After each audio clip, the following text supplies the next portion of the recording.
Greetings and salutations, and welcome to Flintlocks and Fireballs, where a handful of mad actors attempt to survive the treacherous waters of Dungeons and Dragons.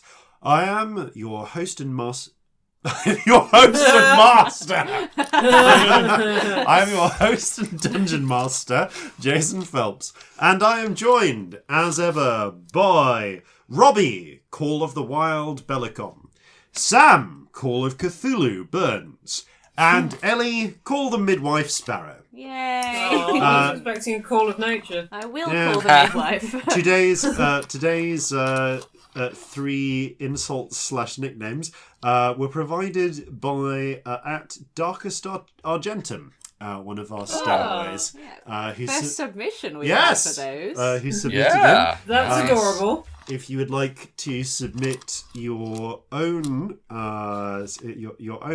nicknames, then do pop onto the fan server and suggest them there. Or if you're on Twitter, DM me directly. At JPD Phelps. Yes, at JPD Phelps. I know everybody's Twitter handle. Because otherwise, Ellie will look in and see in advance what these are going to be. Yeah, I am the one who does the Twitter. Yes. So if you send it to Flintlocks on Twitter, that is fine, as long as you don't mind the rest of us seeing it. But if you want to be mischievous and have it be a secret for Jason, please send it to Jason. But yeah, I like the idea of people submitting those. Thank you, Darkest Argentum, however you pronounce that. You're lovely. It's great fun. We like having people send things in. It's great. Hooray. A mild apology if I am a little bit bunged up in places. It's hay fever season. Yay. Hay fever season is the worst. Yay, hay fever. Yes. Bad. I woke up feeling terrible and then checked the pollen count. I was like, ow. Yes. London's usually bad as well. Yeah, I don't know why, but around 9 o'clock at night here, it just suddenly pollen seems to happen. All the trees have a small party. Yeah. Yeah. That's Jason's literally face what's happening. Explodes, basically. No. Tree sex is ongoing. Speaking of tree sex, it's time for us to cast our minds forward. You're not even trying at this point. No, there's going to be a tree ent featured in this this episode. That's what's going to happen. And ask future us. Yes. Amongst your messages from the present, is there any ent porn? Rule 35. I've encountered plenty of dryad porn here in the future, but ent porn is definitely a little niche. A little woody niche, if you will. And on that horrifying mental image, it's future Jason with messages from the present. Witch is back again at 2 p.m. on Saturday, 28th July in Boscastle at the Museum of Witchcraft. So if you're in the southwest, you can check out Sam in an acclaimed play of guilt and suspicion set to the backdrop of the English 17th century witch trials. Tickets at circleofspears.com or direct from the museum. Listen up for a spot from our friends over at Murder Dice during the break this episode. And that's it for announcements this time. Back to you, Past Jason. I hope to all the gods that the answer was no. I challenge future Jason to put cement porn in the announcements. That's what I do. As you wish.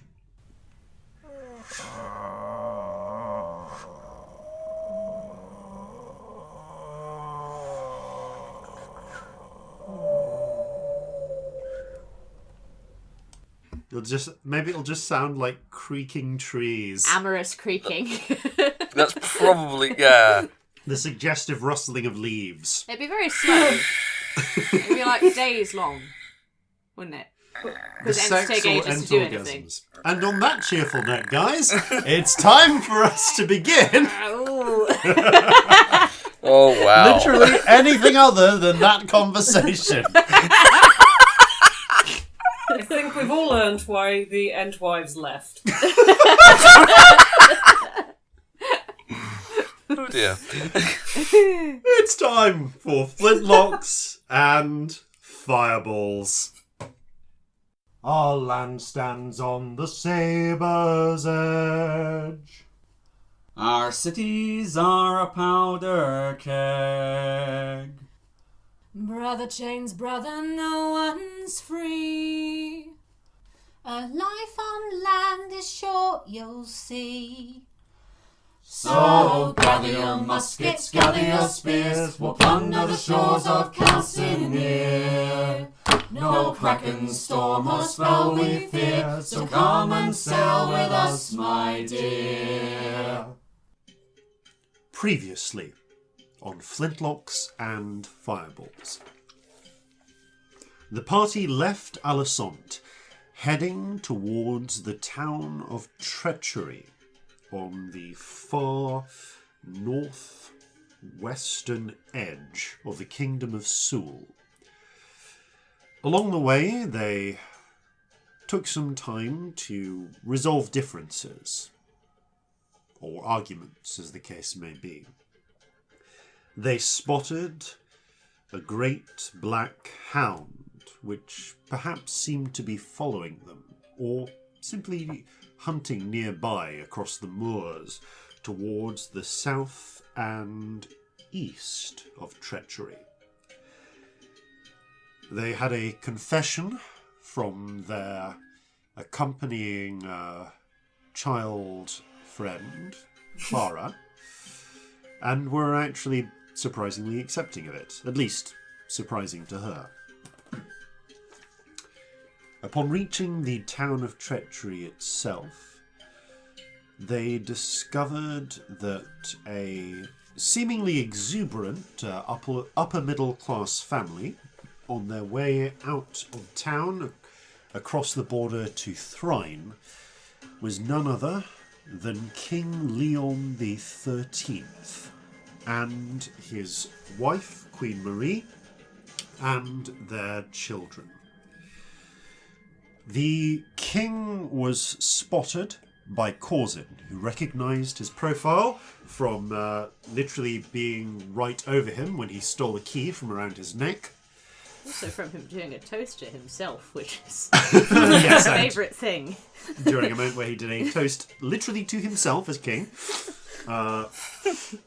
As the party prepared to send to Jean-Paul Savat to alert the assembly that the king was flying to the west, the queen came and made a personal plea, begging for the party to spare them. However, Celestia called in to Savat with news of the departing king.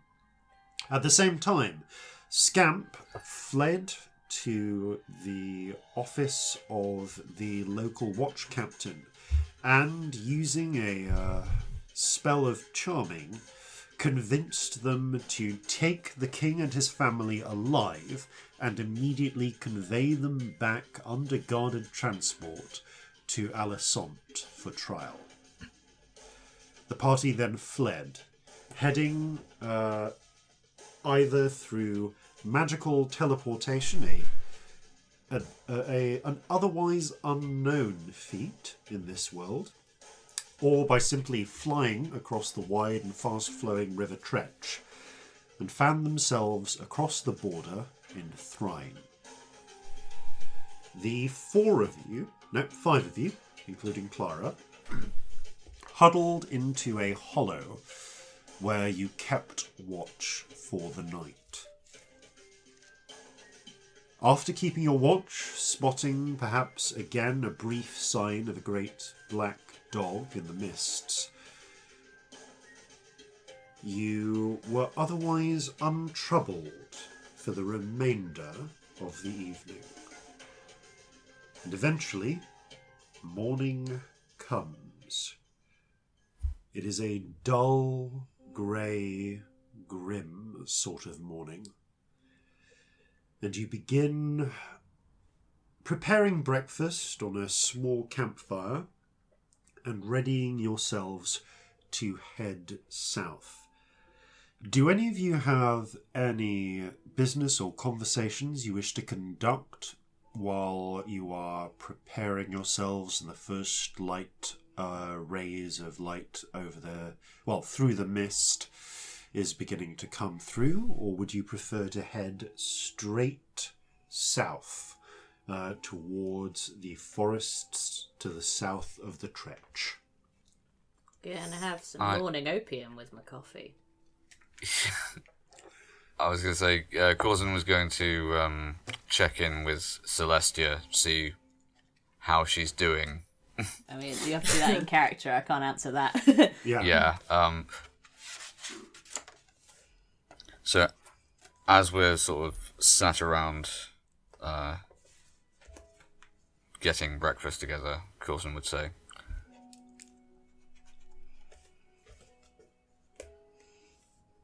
"So forgive the silly question, but did you manage to sleep at all last night?" Nope. Don't expect so, but...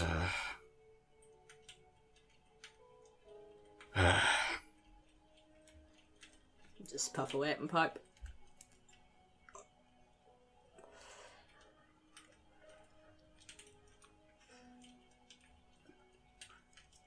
Corzin's going to try and get their bearings, because with the mist, assuming it hasn't been burnt off by the morning sun, it's going to be fairly easy to get turned around. Indeed. Can you give me a survival check, please? Yep. Okay, that is a dirty 20. While the mist is a problem, you are still able to see the direction, just about, of where the sun is coming from. And knowing where the sun is, you're able to therefore find east and get your bearings ready to head south. Leah has been preparing a small pot of porridge on the stove, and while she does glance over at you smoking your pipe, Celestia, she makes no comment except to hand you a small bowl. Thanks. Aww. Quite all right.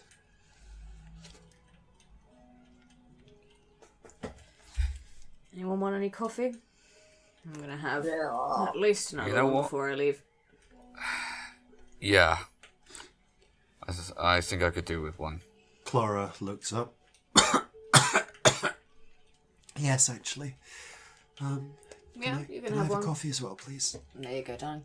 Takes it, sort of sips it, grimaces and shudders. You're all gross, they say, drinking a bowl of chocolate. Papa used to have these all the time. No. Have you ever had it before? Really? She nods. Fair enough. Well, I know it's probably the last thing anyone feels like doing, but we've got to face whatever happens today on a full stomach, so eat up. Ugh. Okay. You make your way through the porridge. There's it's pretty simple fare. You don't have much in the way of spices or similar left over. It's chocolate porridge. Except for you, I've got Scamp. plenty of chocolate. You put porridge. You put chocolate straight into your porridge, or I guess to anyone else's you want to. Oh, it looks worse brown. Tastes a lot better. Sister's just sort of like shoving her porridge around the bowl, like poking it, kind of pretending to eat it. Might be less gross if you weren't full of opium. Shut up. Clara sort of takes a spoonful. It's quite nice, actually.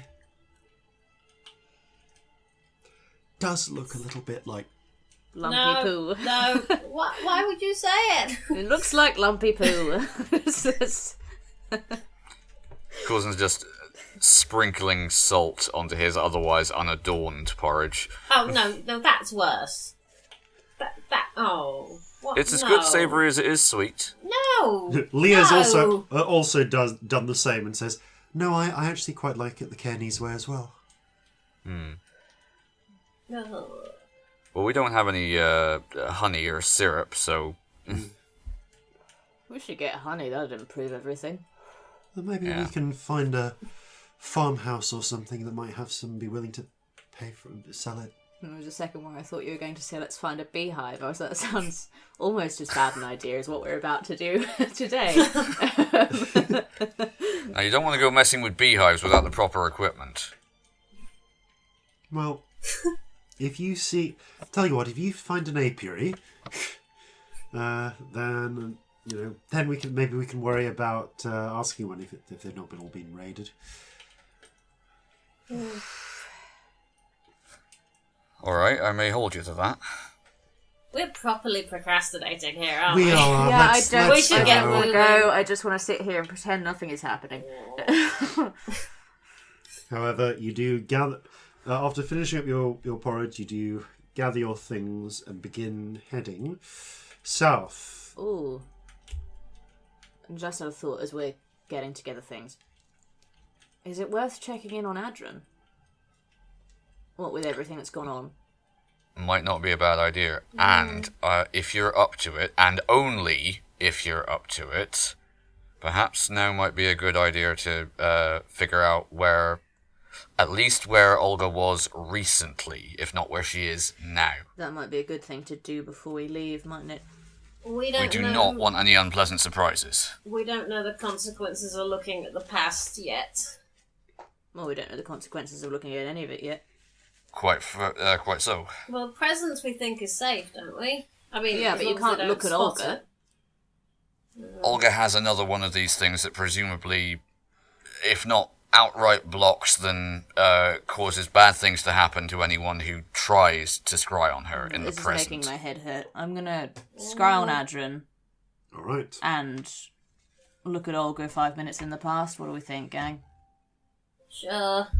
Alright, I think that's the safest bet. take out the Eye of the Storm, which I actually have now, because Sam bought me one for my birthday. It's so pretty. I'm gonna it's spin it beautiful. in real life on the table, as well as in theory in D&D. Oh, that's so cool. It just flickers in It's the so best pretty, way. I love it. All right, you spin it on a flat rock, and as it sort of spins around, you focus in on the to you at least, increasing circle until you feel yourself plunging suddenly into the deep below.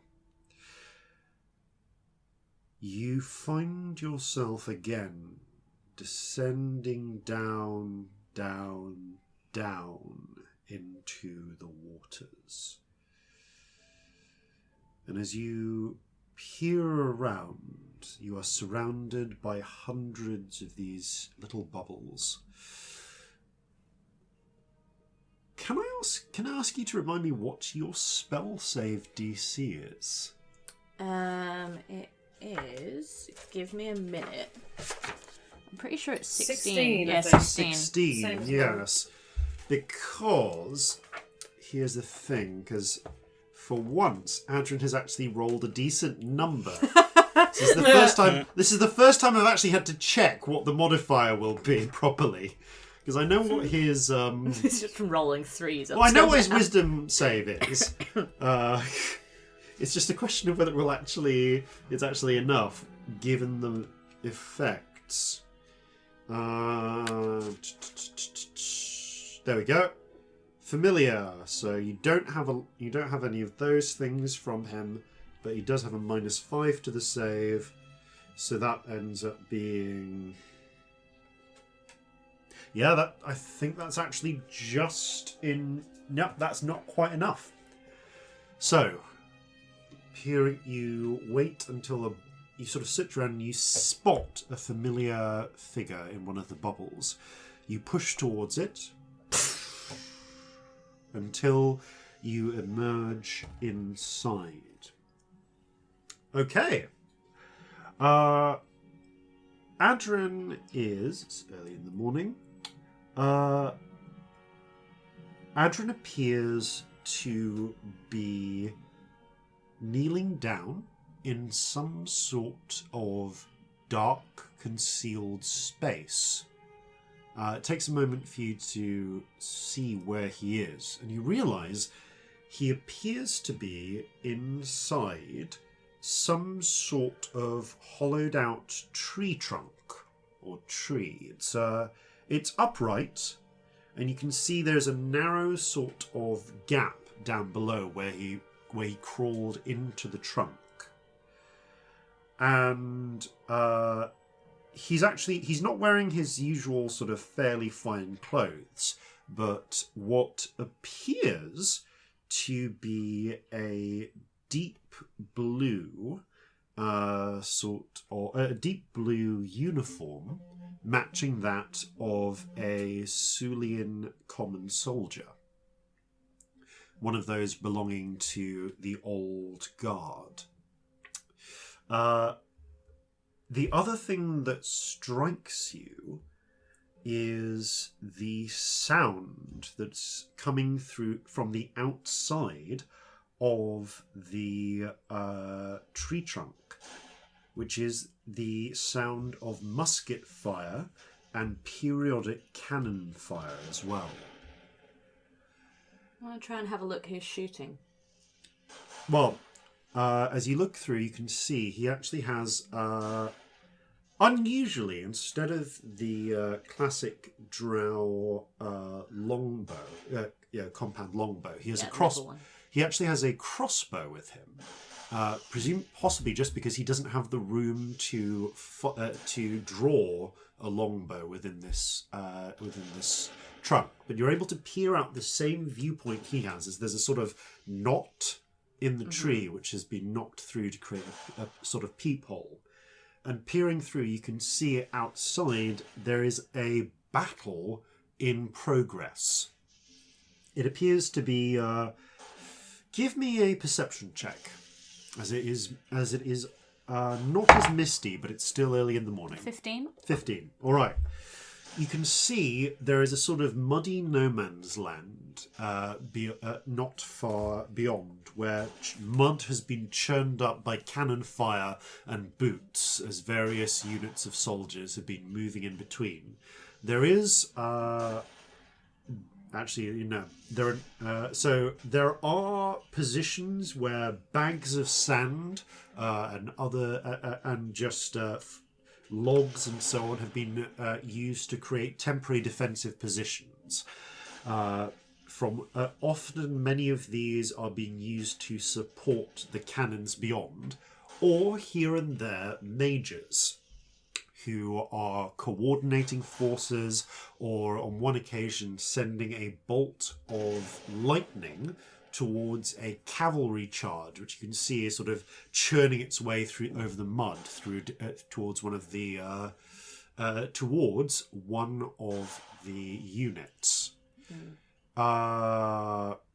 With your check, you would say yes, you are actually able to identify which side is the nearer side, and that is actually the royalist side. You can tell because the other side has a mixture of soldiers dressed in the traditional sort of Sulian uniform, but also those sort of National Guards soldiers wearing the red, white and blue cockades.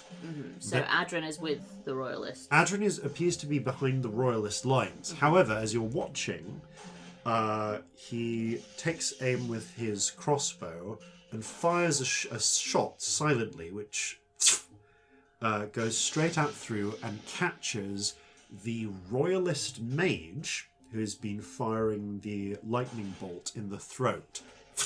He goes down suddenly. The unit of soldiers around him begin to panic, but the cavalry charge, which had just been was on the verge of breaking from the lightning bolt, reforms and charges into that position. Okay. As Interesting. So he shot one of his own people in the throat, basically. Yeah. You watch as he seems to be waiting, and again you see a unit of soldiers making their way towards one of these emplacements. As they're doing so, you can see the unit commander is in the middle of giving them orders when once again Adren snipes the commanding officer. Okay. He gets off about 2 more shots before you hear a call of someone crying out, "Sniper!" At which point he quickly begins disassembling the crossbow into a more compact form, just essentially taking down the arms of it, slots it onto his back and crawls back out of the hollowed out tree trunk. Weird. The next few minutes are just What him. is his sort of mood? He seems focused, Okay. just like he has a job to do.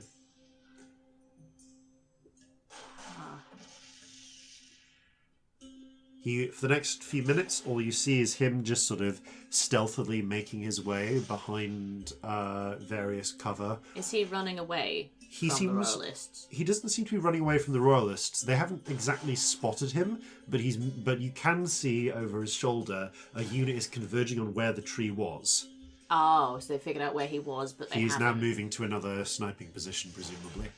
However, before you can see where he goes to, the vision ends. Was You're there pulled anything back on that out. field that would tell me anything about where it was? Yeah, with the 15 you gave me on the perception, in the distance you can see a river with a bridge. It would appear. It appears that the nationalist, the National Assembly forces have taken that bridge and are pushing backward. And it's not a bridge I've seen before. It's not a bridge that you recognise. Cool. Yeah. Cool. So I come back and I just relay all of this. I'm not going to say it all. Yeah. So that could be Okay. those bridges by Terrorsville Yeah. that was in the code.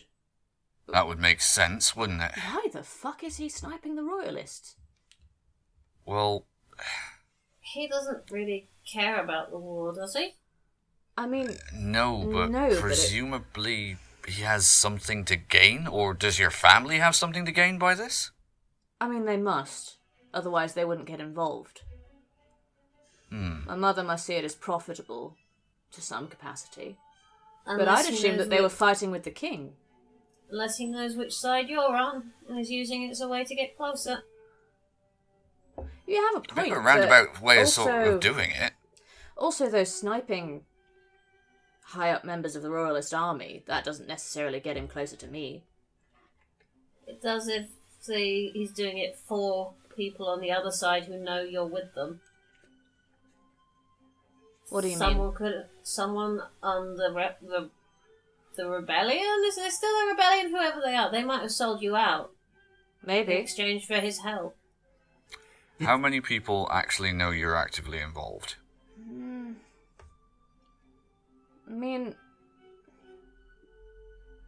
As many as know that we're involved, like Savat and that general woman. Yeah, we may have upset her by not agreeing to assassinate a We bunch did of piss her people. off. She may have found a new assassin. Yeah, she'd have to make the connection. But I don't think that's that hard. Also, Especially if from he what was I recall, asking after me. But I don't know why he would have been in contact with her, so maybe that's a bit pushed. And, he can't do sending or anything. Yeah. He could have got somebody else to do it. There's fucking money out the arse, but... Oh, this smacks of like, counter-espionage or something. Yeah, or it could be that they're trying to make the army weaker and then maybe they want to hold more power within that side of the army, so they're cutting off all the best people so that they can replace them. Yeah. Makes sense if you wanted to make rehiring the Ebon Guard a potentially more attractive option, but when they've failed as catastrophically as they have once... But if you cut off all the best trained people, that could genuinely be something to do with it. Or somebody could have sold me out. There's a lot of options here. Yeah, Good to we don't have know. enough information. Yeah. Because it's fucking weird. We should check on him again when we next can. Yeah. Like in a day or so. Also, this... If his ultimate goal is to get to you, this is a very, very roundabout way of doing it. I don't know if that is his only goal. I'd assume that'd be in there. This is all my assumption. I assumed that he was the person that'd be sent after me. But equally... Right. It could be I up to don't something know. entirely different. Yeah. There could be somebody Well. else. They could have gone, well, fuck it for now. I mean, I doubt they've gone, fuck it. They're not the types to let things go. Especially something as embarrassing as me. You are pretty embarrassing. I know, right? I didn't want to say anything before, but... I scratched my codpiece. Oh, no! There are children present! I don't see I any gesture at children. Corzin, because why not? Oh, yes, there is one. Sorry. Clara looks to Corzin, who's presumably between Clara and Scamp. Here's the smallest, thinking- I think. Yeah, actually, how tall is Clara, just out She's of not curiosity? 2'10". No, she's She is definitely taller than you. that. Yeah. Yeah, I was going to say, she's a human child, she ought to be. She'd have to be a toddler to be as tall as you. Pretty much, yeah. So tiny. Yeah. I was going to say, Corzin might sort of strategically take his hat off and stretch so as to block this from view. It's only a little one. Oh, yeah, sorry, that's a bit stiff this morning. You're terrible. I have literally cut things apart for parts. That's what I I thought. can deal with crotch scratching. Who said I was doing it for your benefit? You're a fucking idiot. Have you, Feels were you and planning grins. to do any more scrying before you Yes. set off? Yes. Shall we scry on Olga 10 minutes ago? Yes. I'd say 5 minutes, just because we don't know what you can... I can do a lot in 10 minutes. If she's travelling, it'll be fairly obvious. Okay. Yeah. Alright, You. keep a close eye in case anything happens, yeah? Let's- Yeah, absolutely. Also, Yeah. if this fails, and Clara, I have to ask your advice here, because you'd know this better than any of us would scrying on the cockatrice itself be a viable alternative? I think it would. That's a very fucking clever idea. Yes, it would work. The cockatrice is a creature. It should work. It'd have to be close by her, and it isn't always, but Yeah, it depends if it's she's a on possibility. it. But it's a fucking Yeah. good shout, if all else fails. Let's try her 5 minutes ago. And I've Right. got one more. If that fucks up, maybe we can do that. All right. Well, if you know where she was 5 minutes ago, try scrying on the cockatrice now. And We've got if to do she's the on first it, one first, darling. yeah, of course. So I spin the eye and I say, show me Olga Gristlegums 5 minutes ago. Okay, you spin the eye, you focus in, and for the next 10 minutes you're just sort of staring at it. You feel it expand. It expands. You plunge down to the depths. Peer around at the hundreds of orbs around you. But none of the bubbles seem to have Olga in. And after a few moments, you feel yourself rising back up out. Well, that didn't work. All right, no So ill she effects, was- though, I hope. Somewhere unscribable 5 minutes ago? She might have been. Or it... Because you can't...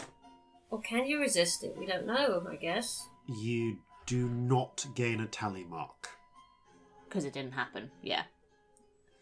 Fair. I mean, it could just be because it's her. But we skied on her in the future. True, actually. Yeah. The eye was not necessarily in her possession then. We didn't No, it would have see been. it. She left it to Clara, it Oh. had to be. I mean, if we're going off Oh. me, you can't have it too far away from you. She can't have stashed it anywhere. Must have been on her. But she was dead. She wasn't attuned to it. True, actually. Not the same thing, is it? You know, just having a magic wand on you does not mean that, you're able to cast anything with it if you're dead. I mean, should we try the cockatrice? That means it's all your charges for the day. I know. Well, the only other thing I was going to suggest you scrolling on was the thing we talked about, having a look at the Underdark in the future. Can't deal with that right now. No, and that's not I need rushed. like a good day without any weird future revelations. Yeah, And we no, do have that's hundreds of absolutely years. fine. So maybe next time things are a bit more chilled out, we'll do that. Yeah. All right. I mean, tomorrow I might look in on my sister, but I don't want to waste a charge on that, I think. You're going to conserve your charges for now, then? What do you two think? I feel like that's safest. Yeah, let's keep one. Just for... It feels like an emergency one's useful. Yeah. All right. So, you continue heading south, making your way. Are you going by foot or are you conjuring horse-like creatures? How far's the journey? The journey is, if you give me just one moment to grab my ruler, because map,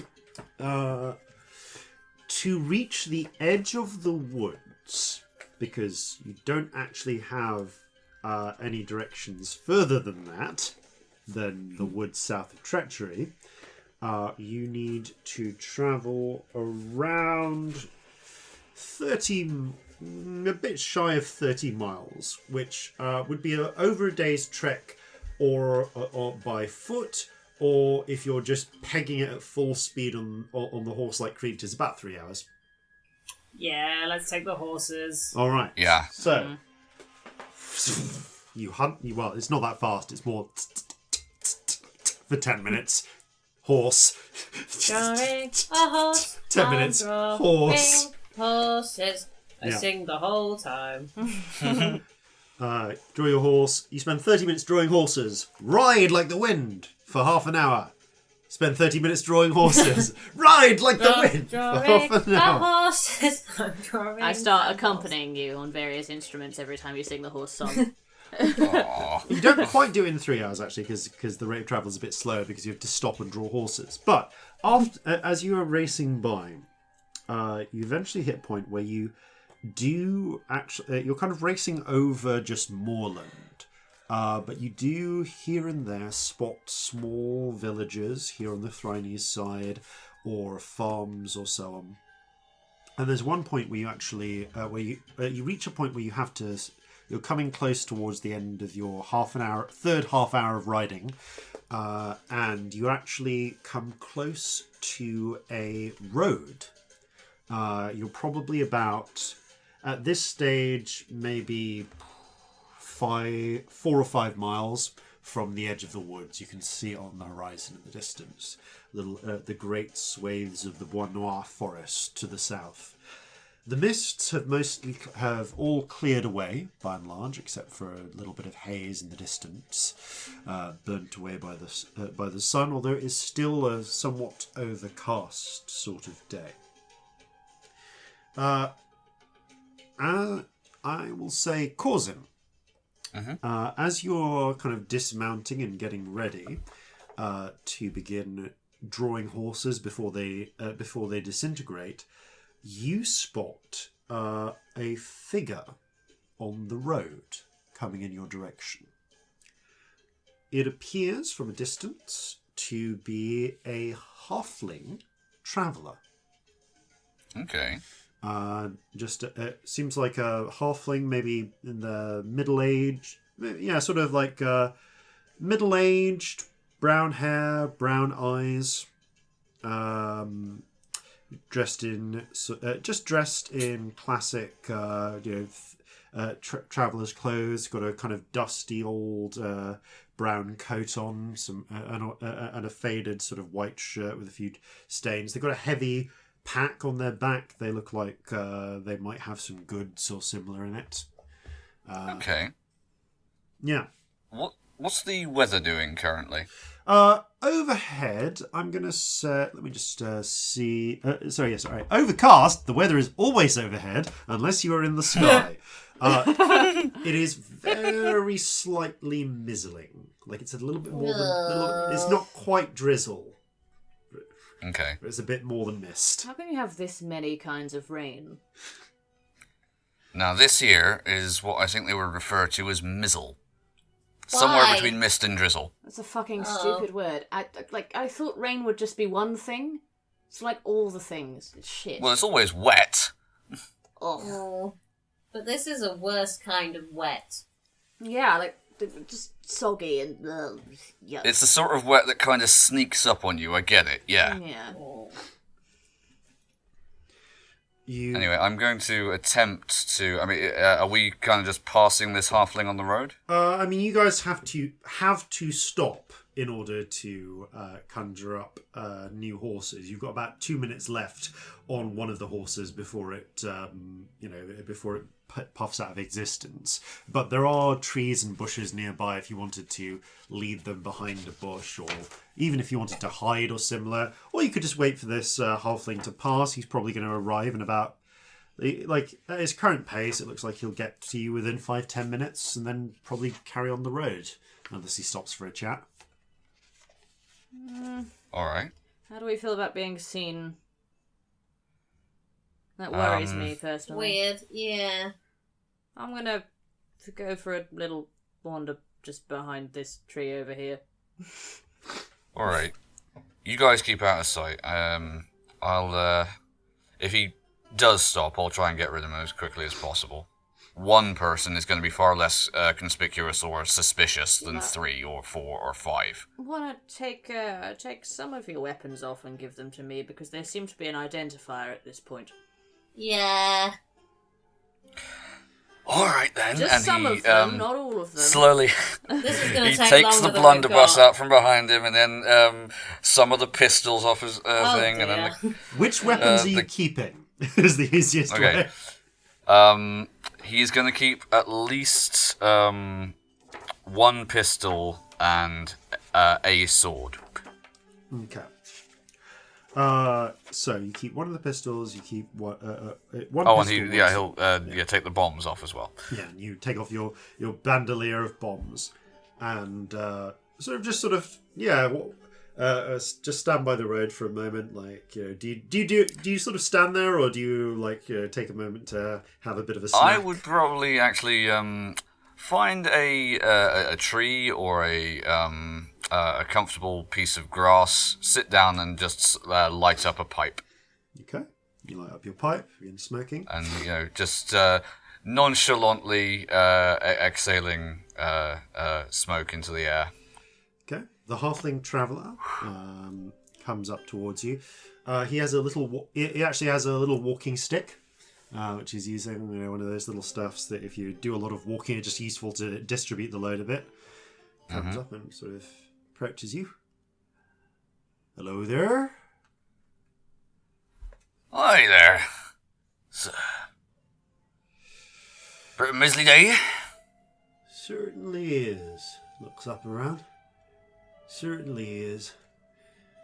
Oh, what brings you onto this road then? Oh, we're,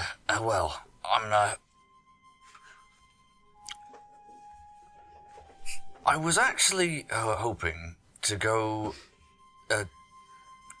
east of here, because there's supposedly, I don't know if it's the right season for them, but there's supposedly some very good mushrooms and herbs in the woods over there. Ah, you'd be looking to go to the woods then, would you? Yeah.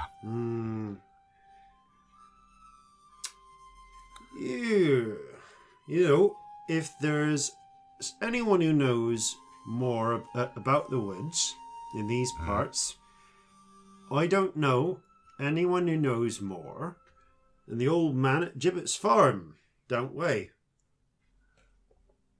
He sort of thumbs backwards down the road. It's about 15 minutes that way. I'll take you if you don't mind this. If you don't mind taking the time.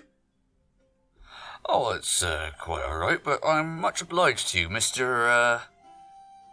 Merrick. Merrick. Well. Oh, fair enough. Yeah. Yes. He gets up and puts out a hand and says, Halrin Copperkettle. Reaches out and shakes your hand. Nice to meet you, Halloran. Well, he pats himself down for a moment. Oh. Whereabouts are you off to? Well, I was down off on that way. Points sort of deeper into Thrine, but I appear to have I was going to join you for a smoke. Ah, But I appear to you're be most to have left welcome. my pipe over at the Gibbet Farm. Best go back there. do I believe him? Roll an insight check. Do I believe him? I'm listening. Roll an insight check. I'm imagining I'm just like, behind a tree listening to it all. Oh, that's a 4. That's a 10. Oh, Man's forgotten his pipe. Alright. I don't believe him, but Celestia does. I feel like I should be listening, but I don't think I am. You're humming the horse song to yourself under your breath. I'm making horses. I offer him a drag from mine. Ah, thank you very much. How Takes far it. away is he? It's probably about... You guys are behind a bush, like 35 feet. You could probably walk slightly around the bush to get within 30, but he's just next to Corzin, having a puff of his pipe. Could I get within 30 without him seeing me? Make a stealth check, because you've got to slightly move from your position, but doesn't seem to have noticed you yet. Corzin is going to ask him, That's good. so are you native to these parts? Or are you just passing through? Passing through. Hands you your pipe back. My stealth's a 22. Okay. Doesn't seem to have noticed you get closer. Detect thoughts, please. And put my hand to my temple. Okay. I imagine Corzin sees the thread, but... Good. Yeah, you do see a thread. Seeing this, he's going to try and keep him talking. So I'm from Wending myself, but travelled around all over the place, to be honest. There's an old family tradition of just trying to get to each individual country in Jover before you get to your 90s. You hear him think. Each country in Jova. Sul. Oh, he says out loud. I'm from Sul. Doing the trading. And you just hear him think, trading. So what is it that you're trading? Oh, thinks from it. Things I'm trading. Kettles. Pots. He says, kettles, pots. He taps his his. So it's just what he's saying, but like a second behind. This is either a really clever spy who knows of this stuff, or this is a man who sells kettles. I don't can't know decide which it which. Like, I literally can't. That's honest work. I wish I had more use of them at this present moment in time, but I don't, sadly. You hear him think. You don't. Travelling. Oh, I suppose not, with you travelling and that. Well, then you hear him think. Back to the farm. Well, thank you for the pipe.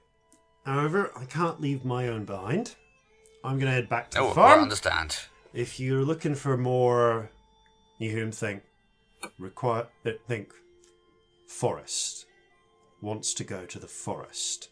If you need more help looking around that forest, I'm sure the old man over at Gibbet's farm will be able to help. Is he one of the large folk? Thinks for a moment. Old man is large? Yes. If I probe, does he automatically know? Like, how does it work? He will know if you probe. Okay. I think we're not going to. Yeah, he will know that something is happening to his mind. But he doesn't detect if you just sort of... Yeah. Not detect.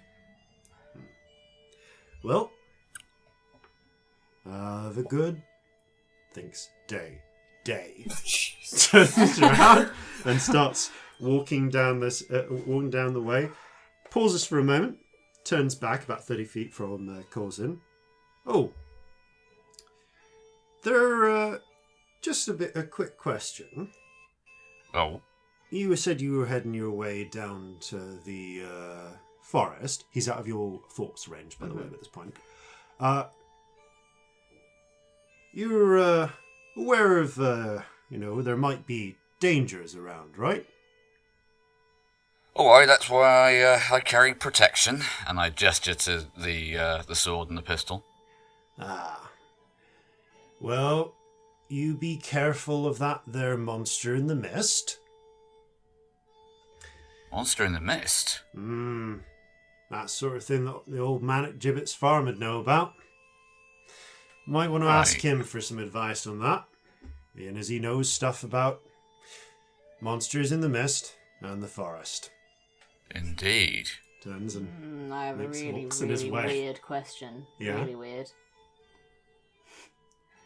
Was that Jason's accent going inconsistent or his? Ooh. That might actually be Jason's accent going You inconsistent. did a northern vowel, and I wondered if you were doing a thing, but it might just be No, actually from. you the know what? north Actually, in no. real life. Roll an insight check on that one because that's interesting. Knowing this character. 7.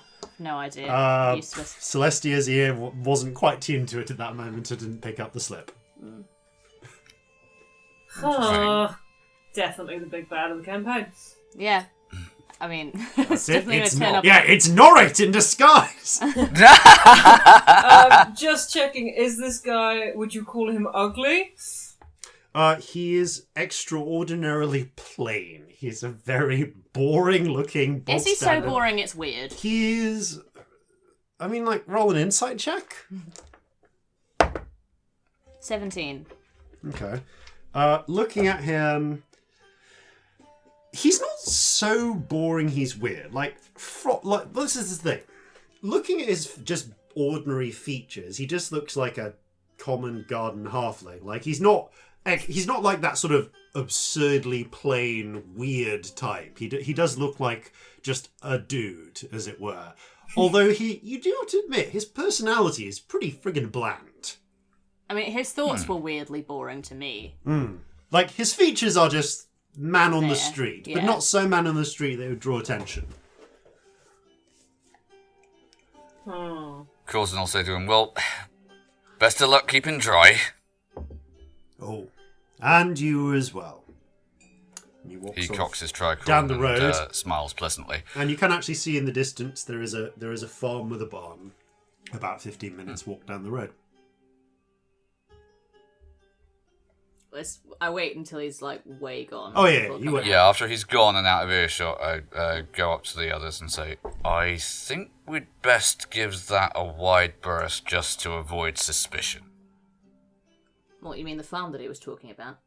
Yes, well, we don't want him to see me with a bunch of other people after having seen me and just chatted with me on the road.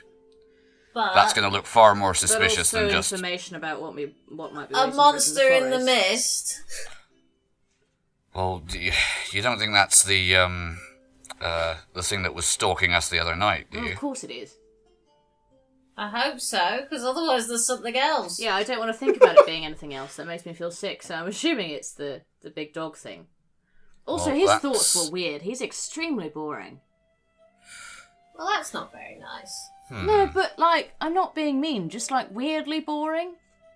You're There are just plenty thinking of people everything he I've met said, who- like, 3 seconds before he said it. Usually people are thinking something a bit weirder, you know? I've met enough people in my time that, essentially there is no filter between their brain and their mouth.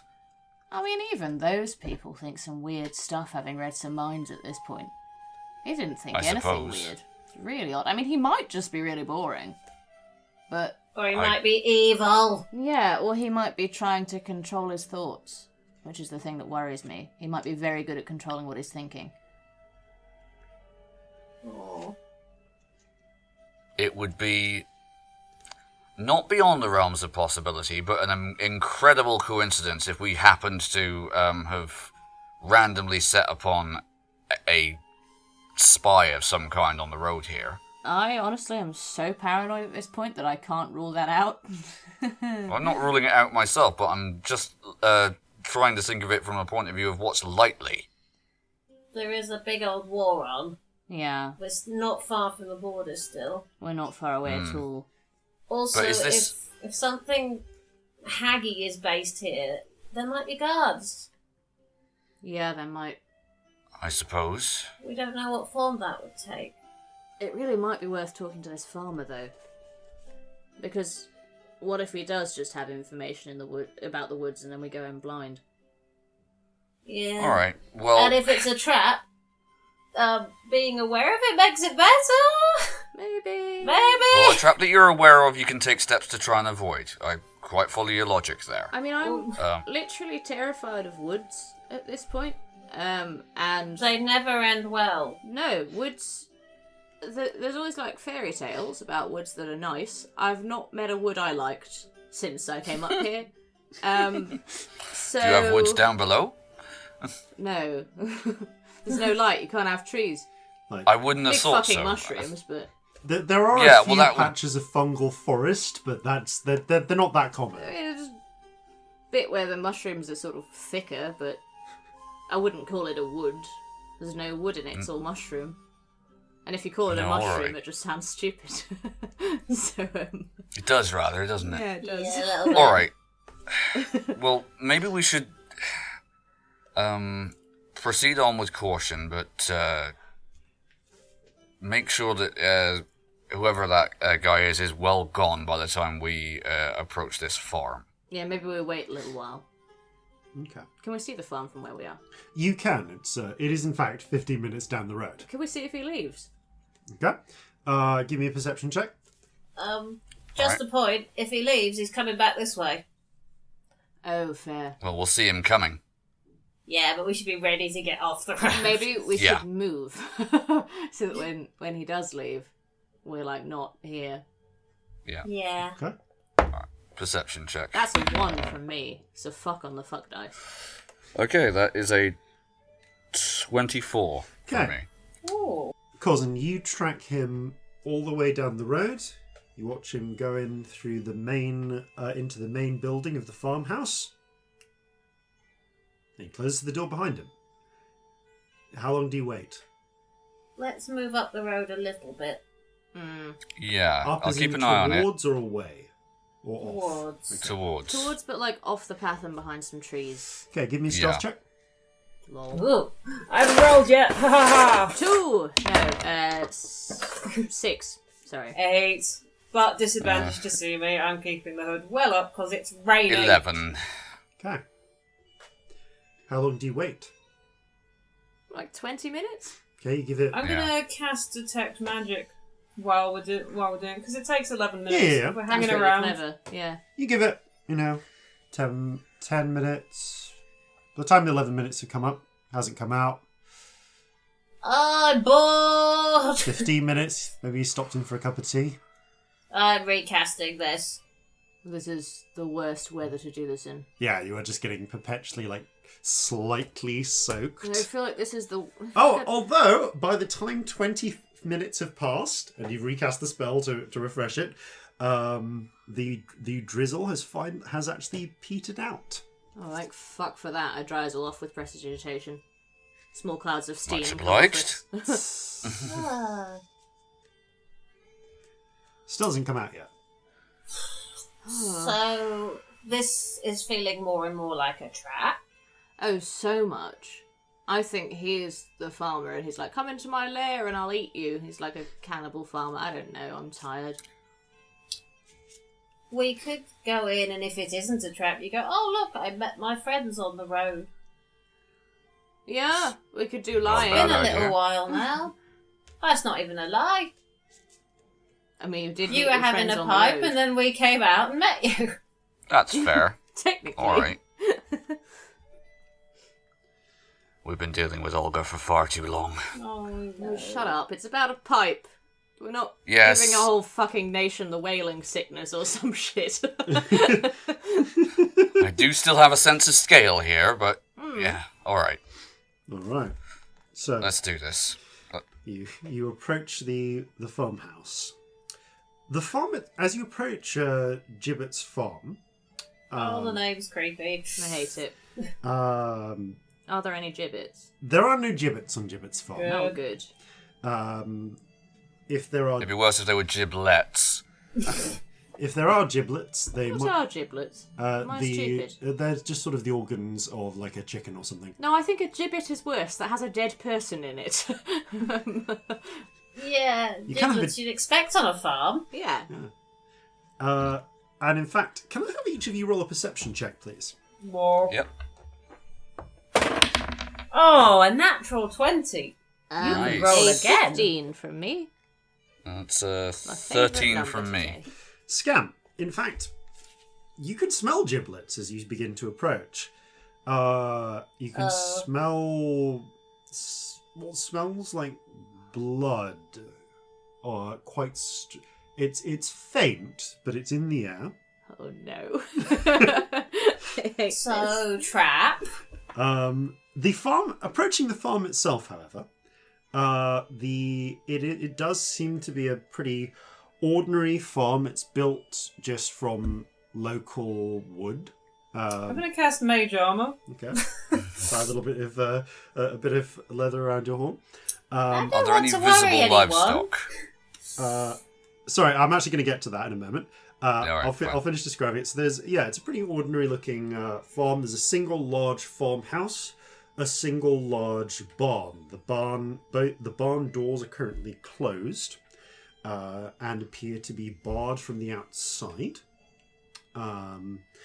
There is the fields around. Actually, the whole farm looks a bit short-staffed. There's no one outside at the moment, but the fields don't seem to have been really planted despite the arrival of spring. It's possible that this farm could have been hit a little bit worse by the ill effects of the recession of the time going on. However, the farmhouse door itself is there, and you can see. I'll say Celestia through the windows. You can see there's a window. You can see some figures inside. There's one. You can just make out the outline of what looks like a human woman in a rocking chair, and someone sat at a table with what looks like a tankard. Ellie's made a connection, but I don't know if Celestia will, and I don't know if Ellie's right. I'm not sure how we There's go about this. there's a thing I'm suspecting out of so- character as well that I'm going to... I don't know Sorry, go what on. Celestia knows about face snatchers. Okay. Yeah, that was what I was Roll thinking me out of character. Arcana checks, both of you. Yeah. That's a 13. That's a 7. Yeah. Because Ellie knows about them from the bonus content, but Yeah. As does Sam. Corzin doesn't know much about them at all. They vaguely heard the name in a child's bedtime story about creatures that will rip off your face and wear it. The Celestia, you've heard like a little bit more, like you're aware of the existence of creatures that are able to assume other creatures' forms, but not like the doppelganger of legend. You know that face snatchers are similar to that, but aren't the same. That they don't, and that they kind of do tend to, and that that they're apparently not really intelligent, or at least not to the level of people, and you have heard that these creatures could change shapes in some way, but you don't know a lot of the details. no, but that's enough for the thought that I'm having to be Yeah. Celestia's thought. Cool. That was what I wanted to establish. Yeah. I wanted to establish how Fair. much I had put together, because like Ellie has the benefit of knowing the bonus content, but Celestia does not. I just sort of like put my hands on both of your shoulders and stop. I had a thought. What is it? Good thought, What? bad thought. Bad thought. Oh, He good. didn't think complicated thoughts. He thought really simple thoughts. They were just basically what he was saying, but slightly further back. I feel like most people think more complicatedly than that. But face snatchers, they think really simply. They're not intelligent. Oh. Oh! Are they what they sound like? Yeah, they, I mean, they're not doppelgangers, obviously, because they're not really a thing. They're just a legend, or at least they're not a thing anymore if they ever were. But they're, monsters that eat people and steal their faces, and they don't think. Look, the reason they haven't taken over the world is because they're not intelligent. There'd be a I lot thought of they were- blood, right? Snatching faces. Yeah, I can smell blood. okay. Right. Also, yeah, there are no livestock. Yeah.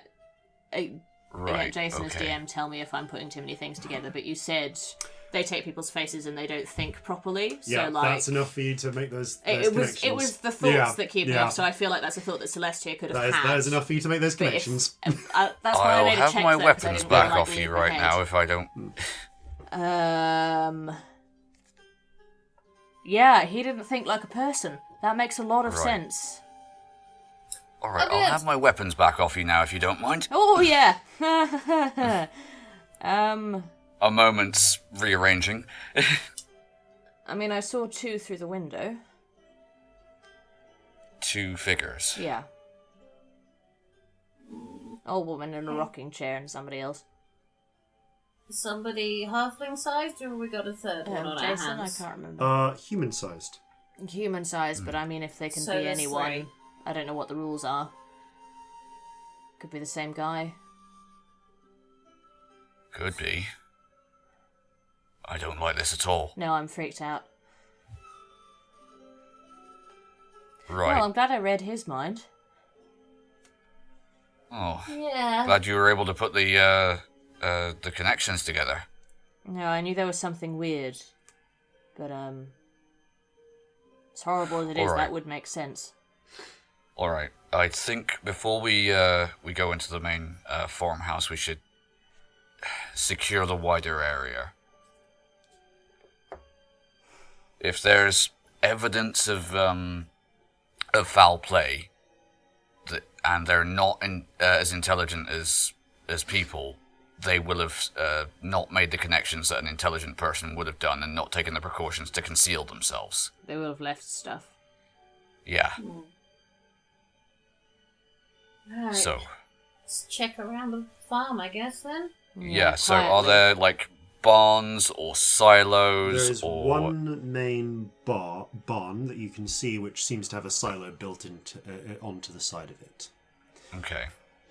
Let's check out the barn. Okay, you move towards the barn. Everyone stay close. You're moving quietly. Oh, yeah, no, I thought I would wander off into the woods. I thought I'd start singing. Fuck it. Okay. No, I'm kidding. Can Calm I down. have stealth checks, please? Yep. Oh, I roll at advantage on 12. stealth. I need to not forget that. 10. 18. Damn it, I missed my boots. Oh. Yeah, those are in the shop. Yep. Oh. Okay, just rolling for Clara and Leah as well. As you're making your way along, Oh no. you walk closely by the farmhouse. Good. You're not too close to the farmhouse, but you have to go near it, fairly near it, to get towards the actual barn. And as you go by, you can just sort of hear. I actually say with your passive perception, Corzin, you get a glance through the window. You can see there are a total of 7 figures inside. Oh, God. Right. There is an old man in a chair. These are human unless otherwise stated. Right. There is a woman on the rocking chair, middle-aged, seems to be just knitting. There is a child just sitting on a chair, sitting on some cushions in a corner, holding a doll. There is what appears to be a soldier who is cleaning a blunderbuss. There is a dull-eyed looking labourer who is an orc with grey skin and yellow eyes, who just is sort of leaning, just sort of sitting and staring at the wall. And That's fucking weird. And there is what looks like a brown-haired, brown-eyed, sort of darker-skinned human farm hand, like sort of like Mediterranean skin tone, who just has a tankard, drinks from it. Times are tough. That's all he says. And after a few moments, he drinks from it again. Times Times are tough. Oh, it's that episode of Rick and Morty where they're in that virtual reality world. They haven't got enough processing power. It's that guy going, "My man." Love it.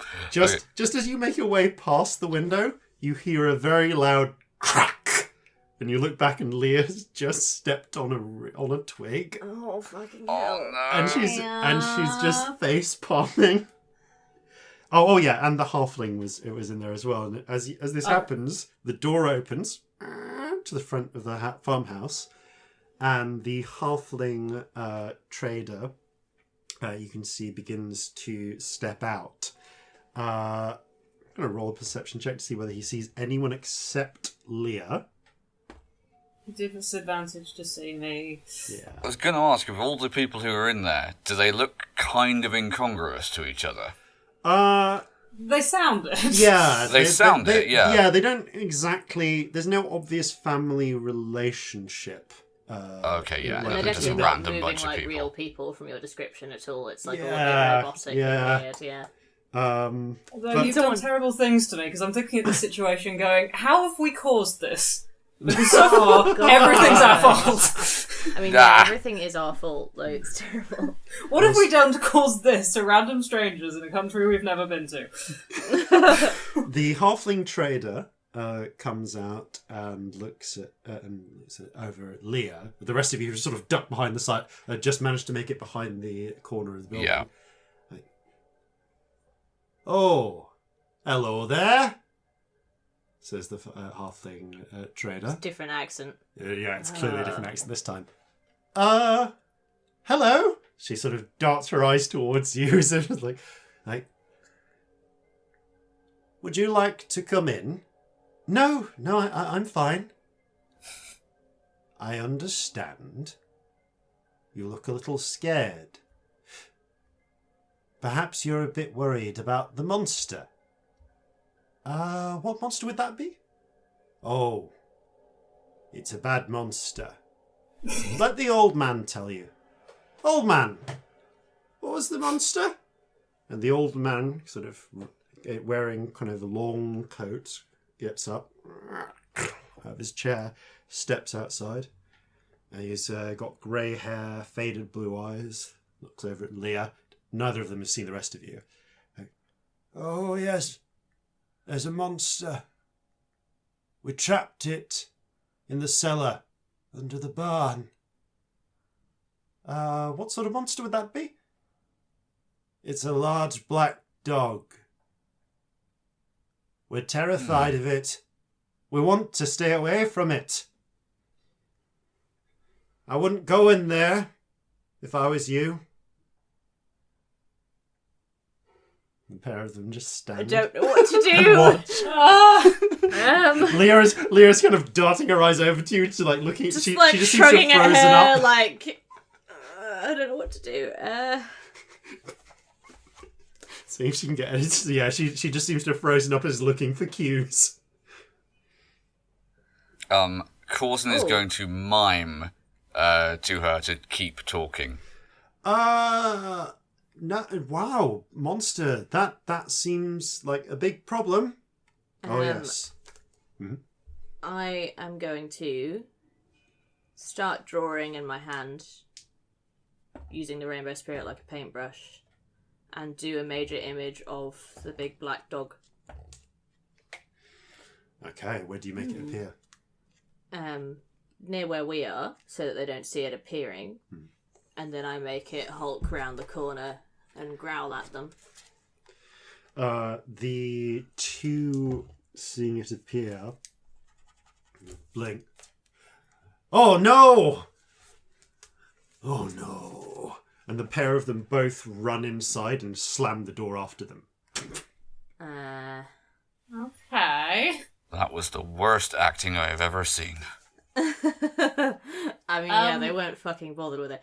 I've got this for 10 minutes. Is there anything else I can do with it? They did run away. They did, that's what I was thinking. Could we scare them out of the house?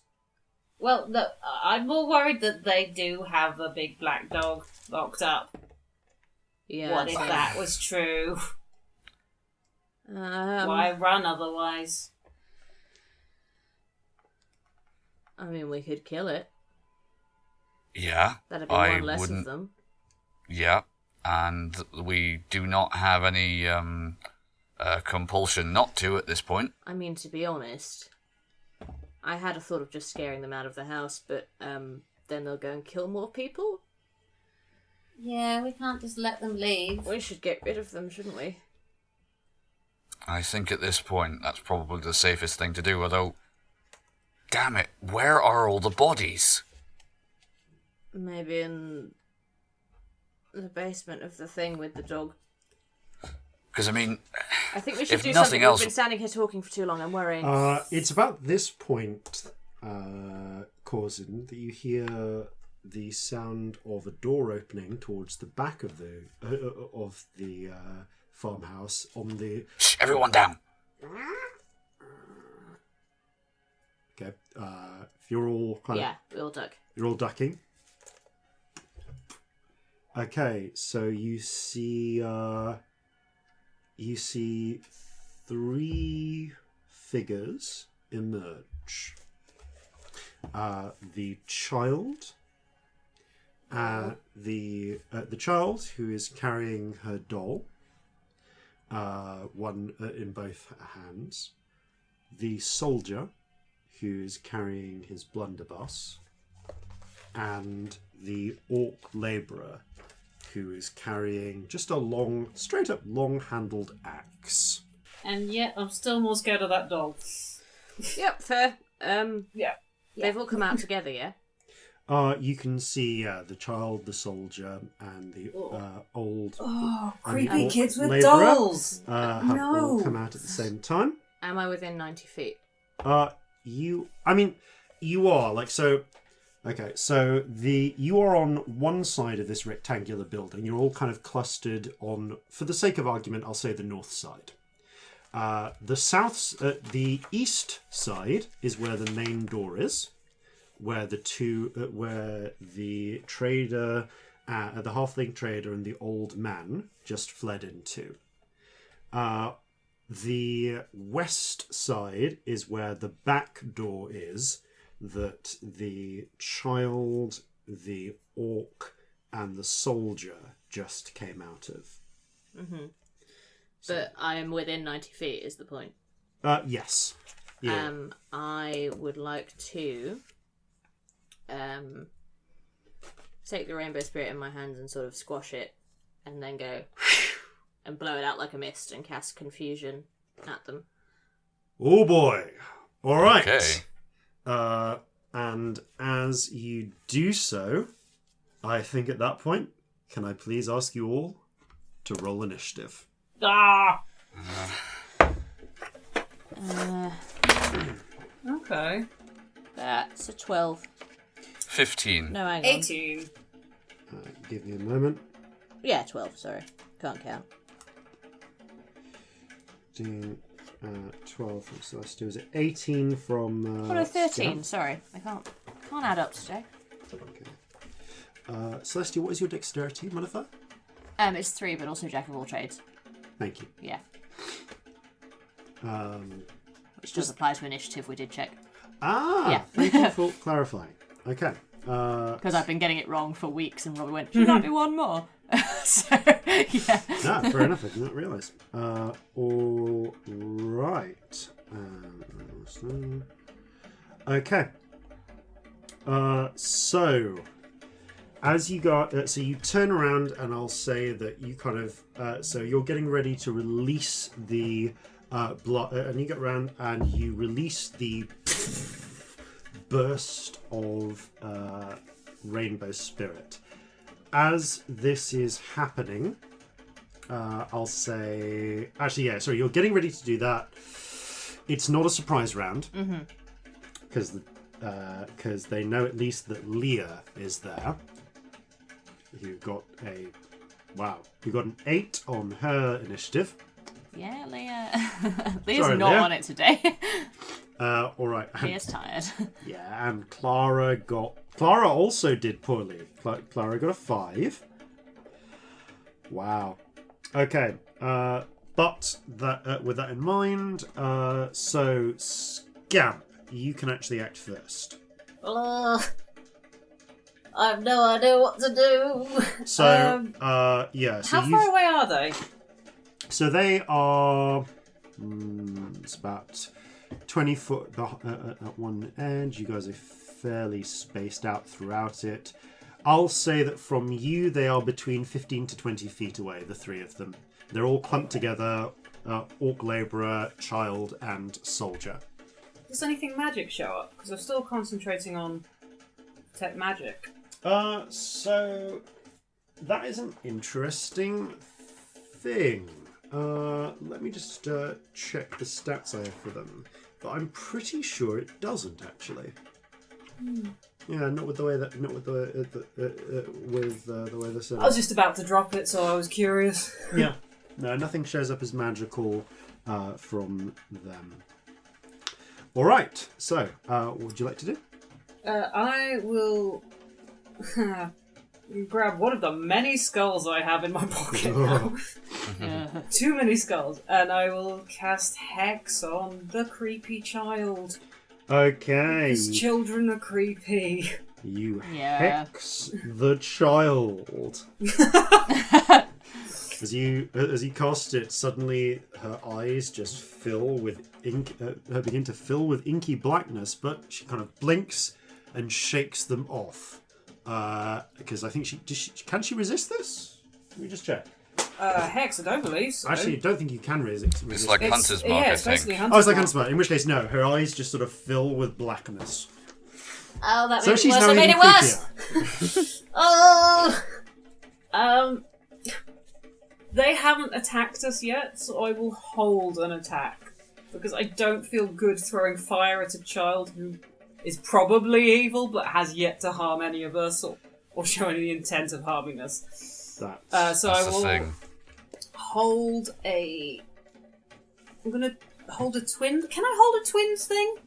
I will say that if you can prepare to cast it and hold it, but if you don't use it, it'll be gone by the time of your next turn, start of your next turn. So if you're holding something that specialised, then if you're holding something that's not a cantrip like that, then if you don't use it, it's going to be a cantrip, but I'm going to twin it.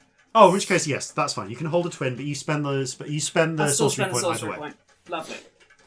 All right, so next up then is actually the soldier who turns around the corner and is and just looks at who just did that? That was the soldier was sorry. no, you haven't had a chance to cast yet.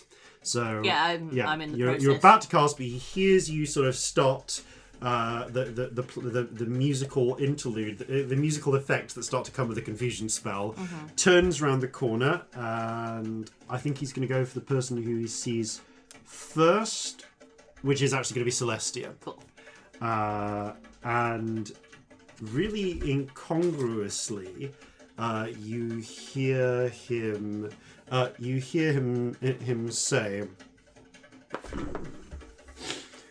"Now, my dear, I've written a number of books. Would you like my signature?" And he's going to fire in Jean-Paul Savat's voice, and he is going to fire his blunderbuss at you. Why does he have Jean-Paul Savat's voice? That's bizarre. Oh no. So this is a direct slug shot attack. That is a 15 to hit. That does not hit. Okay, you just pull to the side as with a... Oh no, it does. Sorry, with my waistcoat, my armor class is 15. So Okay. it hits. Sorry, I apologize. I remembered it as 16, but that is do something duck else. to the side, but the shot still catches you across the side, and it is literally a blunderbuss slug. Can I still cast my spell because I haven't technically got to my turn yet? Yes, you can still cast it. Brilliant. You do, however, take 8 points of damage That is doable. from the slug shot as it grazes Why the past fuck you. does he have Savat's voice? That's really I will scary. release the spell because that's Yeah. That's now. enough. Yeah, I'll hit Yeah, him fair. with one and the child with the other because that's where I was aiming. Okay. I'm really impressed with myself that I got face snatchers. I'm just... Yeah, no, that's Yay. really good. I had the thought, but I was thinking, There's not much to. Oh fuck! Corzin hadn't actually heard his thoughts. That's the thing. That's the Yeah. difference. Whereas I had, and they were weird. You know? Yeah. Sorry, what was that? As Sam, That's 16 to hit the little girl. That hits the little girl. Roll damage. Less on the 13 to hit the soldier. The soldier, however, dodges out of the way. Okay, d10s. That is 12. 12 fire damage. Okay, so 12 points of damage. That's the child, right? Yeah. Okay, you shoot the child. Oh, the child is hexed. Yes. That yes. is- More damage. An extra 5 necrotic damage. Oh. Jesus, okay. On the creepy, creepy child. You shoot the child in the chest. I'm sorry! Her chest begins to burn away with a mixture of black and brilliant orange flames. As she sort of pats them out, there is now a gaping wound around that has burned away some of the flesh, and she just stares creepily up at you. Oh god. Does she though? I'm 4'4". Yeah. So that's How tall is this child? this child is about Clara's height, so I've got to say it's still about like 4 foot. So Okay. a little bit shorter than you. Well, now I feel really bad. Okay, so that next up. Damage for hitting the soldier, please. It didn't hit. Oh, you It didn't was hit. It missed. It was a 13. It Yeah. was Soldier ducked out of the way. My apologies. Okay, Corzin. Okay, Corzin is going to use bonus action to cast Hunter's Mark on the soldier, Okay. and is then going to level his carbine at it. Ooh, nice. So that is unfortunately only an 11 to hit. Again, the soldier manages to sidestep out of the way as the shot goes off. Damn it! The child is going to run up to... so, I should have asked for this beforehand. There are... I'm going to say that Clara is sort of off to one side a bit. Oh yeah. But Leah... so there are 4 of you along the the sort of top edge or the northern edge of the house. Who is closest to the 3 that have just I appeared? feel like I'm at the front because I was going to cast a spell on them. Yeah, And that would make sense. That's fine. Celestia is at the front. If I'll I was say, trying to do a thing, that feels Corzin, like you've it would... probably stepped up beside Celestia, or do you want to be behind her? I was going to be behind her because I'd be sort of Firing not through her quite legs. huddled to the wall of the barn, but That's fine. Leah is towards the back. Then I'll say Leah probably would take the most the position on the closest to the other side, and Scamp can be in between. Unless Scamp, you'd prefer to be all the way away from these people. No, I think I'm good. All I'm right. good where I am. In which case, the child is going to. Is going to use her movement to loop around Celestia and Corzin and come up so that she's sort of not just north of Corzin, but still within 5 feet of you, Scamp, as she runs in. And she's going. What's she going to call out? She calls out, "Yeah, I'm going to say, please say you won't leave me." And then she draws a knife out of the doll and tries to stab you with it. perfect. Me. What part that of was the a doll does the natural. knife come out That was a of? natural 19. It was hidden up one of the legs and through the body. It's like a God. little shanky knife. Does it still have a doll leg on the end of it? Yeah, we'll say she ripped the doll leg off as part of the handle. Really scary. Yeah, it's a natural 19. No sleep for any of us tonight. Oh god. And she proceeds to shank you once for 9 points of damage. I will And hellish rebuke. yes, And I just scream, "Don't use her voice!" And fire. yeah. Happens. What's your save on Hellish Rebuke? It is. Where is it? Where is Hellish Rebuke gone? can't remember what kind of save it is. I think it's It's a dex Constitution. save. Oh, is it dex save? Oh, great. Yes. For them, not so much for you. Oh. So is it? What is your safety? 16. 16. Okay. 16. That's not enough. All right. Hooray! They burst into flames. Roll damage. Oh, that's really good. Don't use Clara's voice. I will get angry, apparently. That's 27 on 3d10. Yeah. Wow. All right. That's an You incredible don't roll. use Clara's voice. I'm going to say because that one was the child and it was the Oh, smallest. do I get hex damage? Yeah. Roll hex damage as well. 1. 1 necrotic damage. Oh. She just bursts into black, orange, and blue flames. And you hear a sort of come from the child as she stabs you again. Although this time it actually bounces, it slides off your skin thanks to the magically enhanced armor. Because I'm pretty sure a 16 does it actually wait? A 16 is your armor class, isn't it? No, it's 15. Doesn't 15. do much on mage armor. Okay, no, that okay. In which case, it slides for a minute and then sinks back in. You take another 7 points of damage. Ow. I need a concentration check twice, don't I? Forgot to do that. Both are fine. Yeah, it should have been advantage anyway. She's but just never mind. blazing. Oh, what was the total damage? Sorry, I got distracted by rolling dice. Total damage, I believe, is 33. Jesus. From oh no, to her. Sorry, to you was 16. 16. Cool. Thank you. Cool. All right, that's the child's turn. Then it's Celestia's go.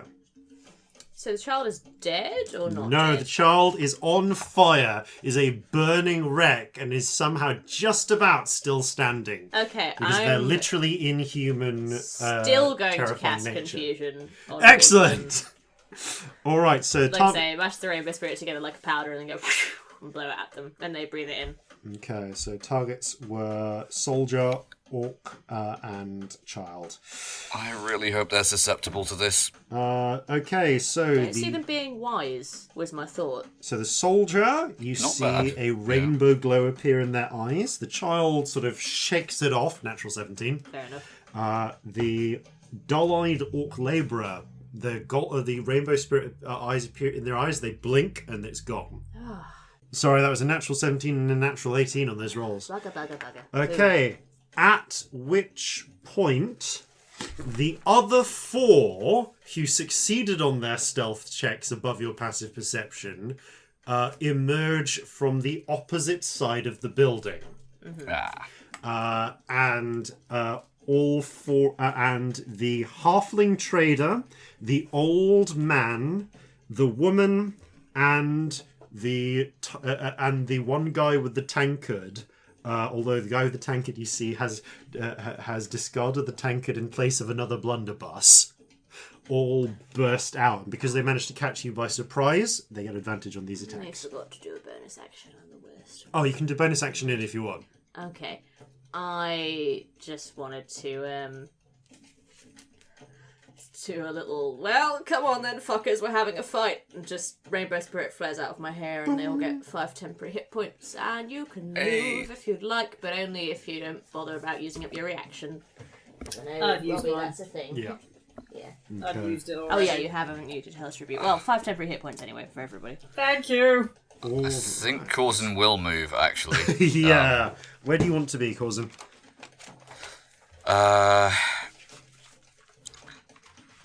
Are either of the two groups close enough that he could close into melee with them? I will say that you could get into melee with either group. Because the child is literally right next to you. Although Alright. you can move past her without provoking attack opportunity because of this. The dull-eyed orc labourer and the soldier are both within about... you could fit in between the pair of them. And they're easily within running reach. The I'll say this happens just as the other four are emerging, and they're in a clump Right. together as well on the eastern side. It would make sense that I went to the one I've cast Hunter's Mark on, so I will go to that one. Do you want to go The between soldier. soldier and orc, or just up to the soldier? Up to the soldier, I'm not creating a flanking situation. Cool. Fair. All right. So yeah, you're now within 5 feet of the soldier, who therefore will take a disadvantage if he tries to attack with the blunderbuss. All right. However, at this point, all the aforementioned other four emerge and are going to act in the order of their real initiative order, some of which was higher than yours. Okay, so the first one is the halfling trader, who's going to come right up to nearest person is Leah. And just use his walking stick like a fucking shillelagh. Okay, so Leah, thank you for reminding me she has +5 hit points. As does Clara. +5, as does Clara, which is useful to know. Alright, so he's going to try and shillelagh her, has advantage on the attack, which is good for him, but not for Leah. That definitely hits. So he does 11, 19, 23 points of damage to Jesus, Leah, that's a lot. because sneak attack damage. Oh. As he manages, as she's still looking at what's happening before, he manages to shunt his shillelagh right between her shoulder blades. You hear her cry out, "Ah!" As he manages to get her in the back, and then takes another melee attack, which he can just do. Does an extra 9 points of damage. Sweet Jeebus. Okay, so that's 31 points of damage in a single round. Leah is down to 16 Jesus. hit points. Then next it's the woman who bursts it up. Who bursts up and is going to. You see that she has just a long carving knife, and she's going to run up. I think this time to Scamp because it's on that side. Is she the farmer's wife from Three Blind Mice? She basically looks like, it kind of looks like She that. comes near my tail. And she is actually going to slash down at your tail. No! While calling out, "Oh, you have more books for me." Oh, God. I hate this. So first attack. I hate everything. That's a 21. So it allows for the sneak attack damage as well. 8. Okay, so you take 16 points of slashing damage. Okay, I'm still concentrating. Okay. Fucking hell. Okay, the second hit doesn't get sneak attack damage, but it was a natural 20. Shit. So you take another 16 points of damage. Okay. As she drives the carving knife down and actually sinks a goodly way into your tail.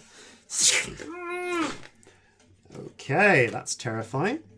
Next up, we have the old man, who has also. Is he confused? Sorry. Is he confused? No, that is the orcish labourer that is confused. The old man comes out and is going to. And I'm going to say he too has a blunderbuss in the classic old man with his shotgun style. Pumps it and is going to fire at. You're in range, Celestia. That one, however, was only a 14. So it doesn't hit. smashes into the wall of the farmhouse instead. And then You're a shit shot. he calls it. He calls out, "Well, gather around, and I'll tell you a tale." Who the heck was that? It's the man from the interlude on like episode 3. Gather round. Oh So god. you vaguely recall having once heard of someone speak with that voice. Next up, Celestia doesn't know it's the man from the interlude, but Ellie does. the orc labourer sort of hulks forwards and is going to swing at Corzin. No advantage on this, but that was a natural 19. Okay, and yeah, as that'll he hit. clips you with the blade for a solid 10 points of damage, he looks down at you, looming above, and goes, "Olga Gristlegums never lies." That's even weirder coming out of somebody else's mouth. Yeah. Leah is able to act at this point and is going to... I think it's time for her to invoke a fighting spirit as her bonus action. Yay. So, gives herself 5 temporary hit points back as she screams in fury and is going to proceed to attempt to stab the living shit out of the... I think it's going to be out of the woman, actually, who's just nearly cut Scamp's tail off. Eesh. So, yep. Oh, one of them hit. One of them is 2 2s in a row. Does still do 13 points of damage to the woman though. Okay, so at this point, Clara is actually going to act and turns to the child, and of all things seems to sneeze at her. "Stay away from my friends!" And you see as the splatter of spit hits the child sort of seems to start coughing and sputtering, and actually seizes up and slumps to the floor for a few moments. Not contagious unless she wants to be.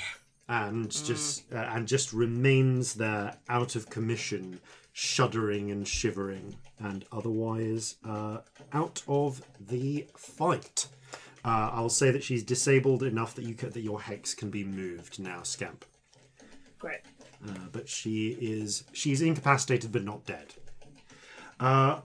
At which point the last person is going to act as the man who was formerly with the tankard and now has a blunderbuss, is going to look at he's going to step forwards beside Leah, and he's going to go for you, Corzin. Aims at you, Corzin. "Times are tough." Oh god. He's in every video game that's ever been written. Yeah. Times are tough. That's a 16 to hit your armor class. That just hits. All right. Because he does have a sneak in, you do end up taking 17 points of damage, of percussive damage. Okay. And top of the round, King Hell. There's a lot of people in this fight. Yeah, there are a lot of people in this fight. Halfling Trader is going to fire at Leah, and What did he have? he has... no, he doesn't fire. He hits. So he's going to try and just smack Leah, my apologies, which he does for 6 points of damage. Just takes it away temporary hit points. And +1. Second hit misses. And actually misses badly enough that he smacks the old man in the face, doing 10 points of damage. Wow. Wow. Bad one. Yeah. Crack. Okay, Scamp, you're up first. I'm having trouble imagining where everyone is. If I was to cast a fireball, is there anywhere it could be useful? You can cast a fireball in such a way as to hit... any of if you want to hit the most characters, you can cast a fireball to hit. I'll say you could just get Halfling Trader, Old Man, and Times a Tough Guy in a single ball, or soldier and orc labourer in a single ball without hitting anyone else. As Clara has actually run off to the side.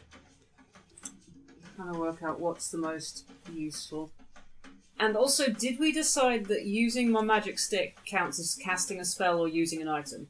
Using casting a spell. We decided casting a spell. Yeah, we did, I remember. So I can't do it as a bonus action. Yeah, because you're casting a spell through an item, but it's still casting a spell. Balls!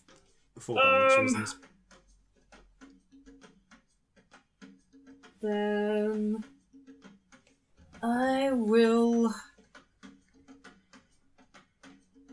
How many people am I in melee with? Is it just the one? Just with the pretty much just with the woman. Cool. I will try and get the most people possible in a fireball. Okay, that will mean Sounds times good. are tough, old man, and halfling trader. Yup. Yes, I did not give these things names for that reason. Okay. I wish they'd managed to carry this out slightly longer. I was just going to pluck names from your minds of people you'd met creepy. along the way. If you I give hope them names, you'll only get emotionally attached. Yeah, so it's just the 3rd level fireball. So that's dex saves. Only times a tough guy makes it. Oh. Fuck it, I hate that guy. I feel like he's going to be the last one standing. I just have like an instinct. 20. Everyone, like all his friends are going to be covered in blood surrounding him. He's just going to go, 25. times are tough. That is 31. Ooh, okay. Decent. Half to 15 for times a tough guy. So the other, old man and halfling trader. Okay, old man just went down there, so where's that? So 39, 31 was that? Yes. Okay, so old man is somehow still standing because he's terrifying like that. Halfling trader is buffeted against the wall of the building, but seems to still be just about ready to fight. Both of them are now on fire, and apart from a low sort of they are still seem surprisingly fighting fit. And I will quicken a shocking grasp on the person, the lady who tried to take my tail. On the woman. And I'm going to tides this because I really want to get away from her. Oh, well, they're both terrible. That's 14. 14 is exactly enough to hit. Okay, good. So that is 5 lightning damage. Oh, it's not enough to. Well, it's enough to make her suddenly jerk away with her knife and cannot, and therefore, cannot take reactions. I believe. I will move away from as many people as possible. Oh yeah, you bugger right I want to be out of the there. way of that sneak attack. That's the main thing. No, you are well off to one side now. You run past, up sort of almost on par with Clara, but about 20 feet away from her. So you are solidly out of the way. Okay, soldier, who is hunter's marked, is going to actually take disadvantage and still try and fire at you with the blunderbuss. Okay. Oh wait, no, shit. We established blunderbuss rules. You can fire without disadvantage at a target next to you because it's meant to, because it's basically a shotgun. Yeah. All right. So that, however, was a 4. So Okay, actually Corzin fires just over ducks. your head. Yeah. Okay, that's the soldier's go. Corzin.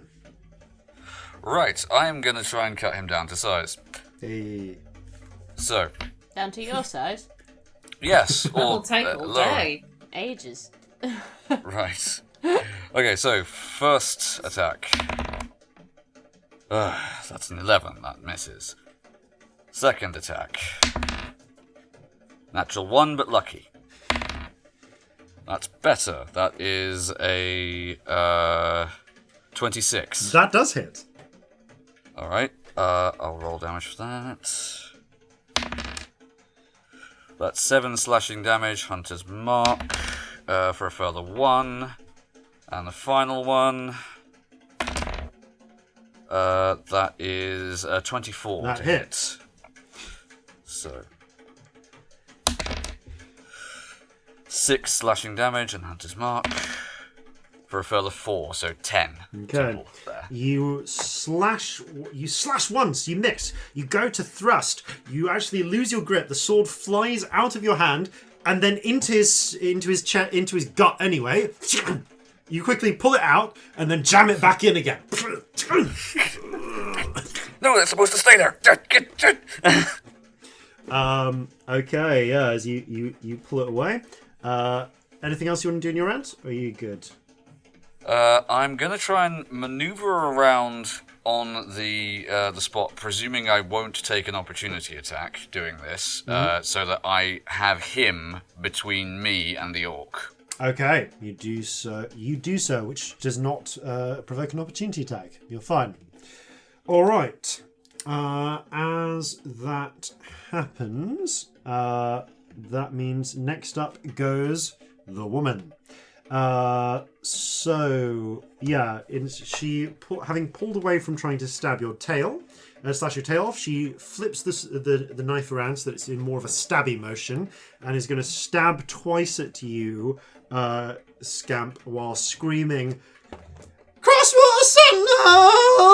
Oh God! This is Isn't awful. she in melee with Leah as well? Oh, sorry, no, she can't. Yeah, she can't go for you because you ran away.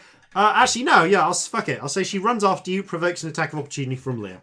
Because I did say that. So This is like the world's worst clip show. that attack definitely hits, and Leah proceeds to do 14 points of damage to her, and so just stabs her in the back as she runs away. Okay, and yeah, she slashes down at you. Only one of them hits, does do 6 points of damage, however. Okay, how close to not hitting was it? Very close. So I didn't give you a chance to, so if you want to bend luck, you can. I will. Okay. That's -4. That is enough. Just as she is about to hit you, she slips, and the swipe goes wide. As it does so, roll a d100. Oh. As I'm going to reset your tides. Ooh, ice cream dice. 96. Hold up, that sounds like a What the suspiciously fuck is familiar 96? one. 96. Why do Oh, I know no. Why do I feel like fear that's that? No. Oh no! What is it? Basically everyone in the fight. I moved 30 feet though in my last turn. You did move 30 feet. So hold up, let me just judge that. All right. So the soldier, the woman, Clara, because she's 20 feet from you. The soldier, the woman, Clara, and Celestia, but not Corzin, all gain vulnerability to piercing damage for the next minute. That's the worst. Oh, and you also. And you. Oh yeah. So I'm just going to mark that. Oh no. That's really bad. Oh, bugger. Oh, shit. I forgot to do something. Okay, no, I rolled for... I cocked up and forgot to roll the soldier's confusion check on his turn, but he rolled a act naturally anyway. Cool. So my apologies. He does not escape confusion though, and so the rainbow So spirit it's still up, but he did do his thing normally, yeah. Yeah, so still confused, got that marked down. I do have that written down at the back of my book if you need notes on that, by the way. Thank you. Alright, so there's 1, 2, 3, 4, 5 are all vulnerable. Okay, that after the woman's go, it's Celestia's.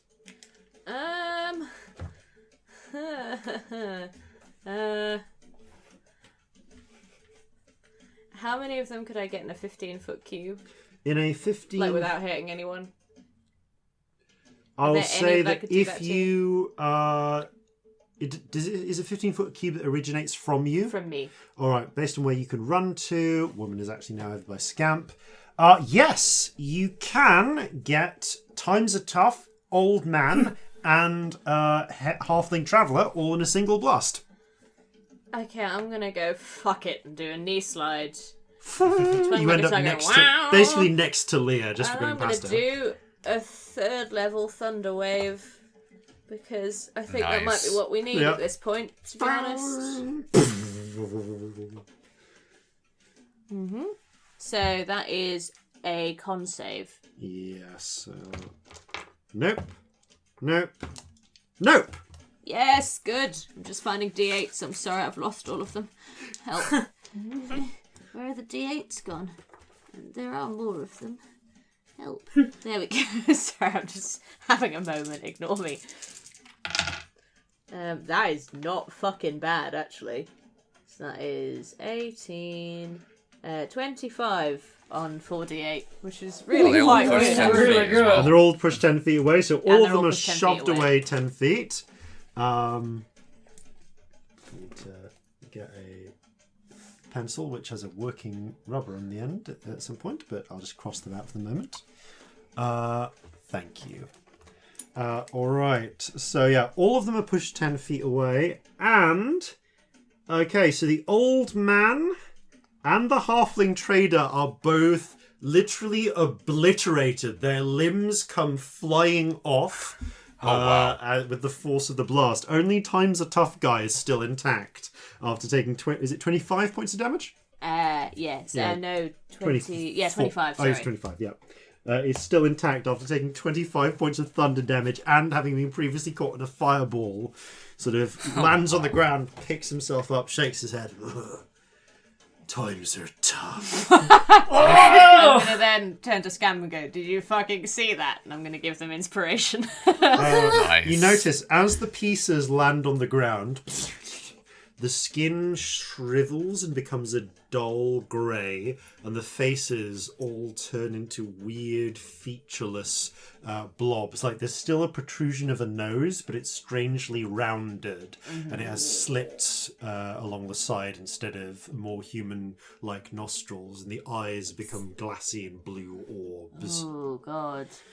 I would like to also get up and move slightly out of range of the ones that I've just done, because they're 10 feet away, so that's not an attack of opportunity, hopefully. I'd just like to move back a little bit. Okay, you move out of range. Well, I mean, the only one that's still standing on this side is Time's a Tough Guy, and he's... But yeah, you move far. You move solidly out of the way, so he'll have to chase after you if he wants to blunderbuss you without disadvantage. Yeah. Okay, that makes it... Well, Old Man is dead, as is Halfling Trader. Oh, it's Orc Labourer. Orc Labourer is going to swing down at you twice, Corzin. Okay. 16 and a 19. I think both of those hit. Yeah, both of those do hit. Okay. Oh, does 11 and then 11 points of damage as he just beats down at you, crying out, "You bastard! I thought you were dead!"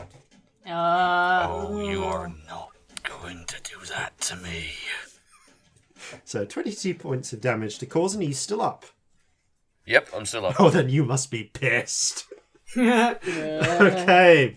There is rage building behind Corzin's eyes. It's a small, mist of steam coming off him. Yeah. Sees that Time's a Tough Guy is about 10 feet away, but has a priority, but also sees that the woman is still stabbing down at Scamp, so she's going to run over towards the woman and do some piercing damage. So she is... with that, okay, yep, that hits. So she proceeds to do, more than enough. As she just stabs the woman once through the chest, and then once through the back of the skull. Her flesh is weirdly spongy as the blade goes through, and as the blade comes out of one eye. Her hair just seems to wither away, and she becomes a bald, grey, moist-skinned creature with bulbous blue eyes, one now shot through with a blade, and the aforementioned sort of bulby, protuberous nose. She slumps to the ground. That is horrible. Clara is going to basically just run well out of the range of any blunderbuss shots for her turn. She's just keeping out of harm's way. Although actually no. Do any of you look especially close to being downed? Nah. Not really. I'm at about quarter health. Not enough for her to run over, and she stays with it. She runs past you so that she's like within 30 feet of you. But that's all for the moment. Okay. So then finally, Time's a Tough Guy strides forwards to get within. You've moved away. He can get within disadvantage range. No, actually, you pushed him away. Okay, he gets to just within 20 feet of Celestia, so close enough to make this without disadvantage. And cocks his weapon while glaring at you, and calls out, "Times are tough." I love that everybody else is playing mind games and he's just doing this. That was a dirty 20 to hit. Oh, it so hits. Come on, oh my god. Maybe he's not the smartest even amongst this group. Yeah, and you take 15 points of damage. Cool. Percussive damage. Okay. Top of the round, it's Scamp. Scamp, the woman is... okay, so characters who are still alive. The soldier is still alive. The orc labourer is still alive. And Time's a Tough Guy is still alive. Soldier and orc labourer are flanking Corzin. Time's a Tough Guy is sort of steadily advancing, reloading and firing on Celestia. I'm aware, by the way, historical reenactment people, that blunderbusses do not cock. I've just remembered this. Oh well. This one does. It was specially made by yes, this someone. one was specially made for the It's a purposes of pretend drama. Okay. face snatcher blunderbuss, and he's using it wrong because he's not real. Boom. Yes. Very. Okay. So. Yeah, I'll buy that.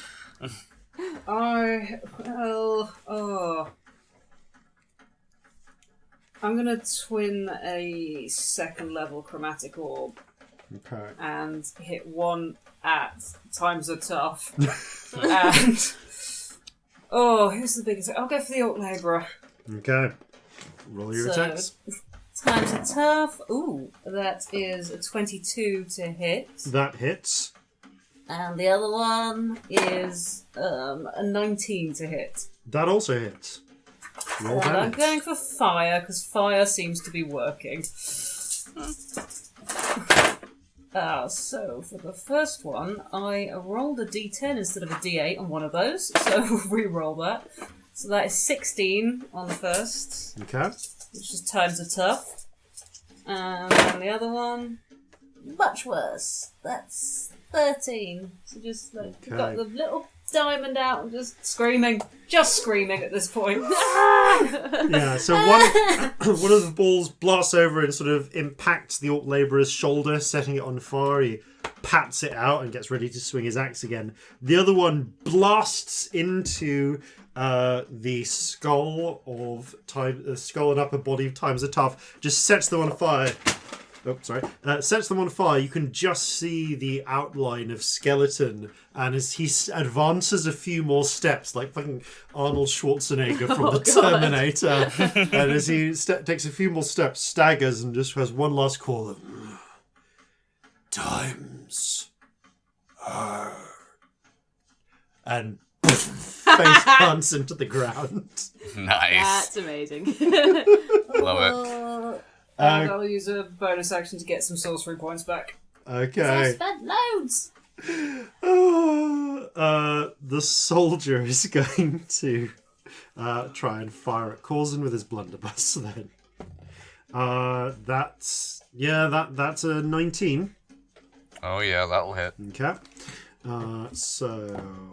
And he does 18 points of damage. Okay. Straight down. Corzin's looking rough. Not, death's door, but Rough. taking some solid hits. Well, it's Corzin's go. Right. Corzin is going to maneuver around, so he has both him and the orc labourer in his sights, and he's going to take out his own blunderbuss and load it with grape shot. Okay, so you're manoeuvring around so they're both in target. That's going to provoke an attack of opportunity from... would you prefer to provoke one from the soldier or the orc labourer? I think, given the situation, he's going to want the orc labourer in front of him, so it'll be the soldier. Okay, soldier is gonna just try and essentially hit you with the butt of the blunderbuss. Misses. Okay, you're now between the you now have both of them in the line of fire as you load up the grape shot. Now, if it's a grape shot, they've got to make a Dex save DC 14 Oh, the grape to shot's save the for scary half of one, isn't it? Yeah, that's save for half of this. But am I also still allowed to roll my hunter's mark? I on the will say soldier yes. because it does hit I will him? say yes for the purposes of this rule of course. Okay, so base damage. That is a 13 base damage Both of with them. a further. Oh, sorry. Yes. Yep, go on. Both of them do manage to slightly duck out of the way, so they only get the edge of the spray. So that's rounded down to 6. But also roll the hunter's mark damage, That's a further 6 hunter's mark damage. which is because you avoided also rolled down to 3. So it becomes 9 to the soldier and 6 to the orc labourer. Both of them sort of take the blast and then creepily straighten back up. The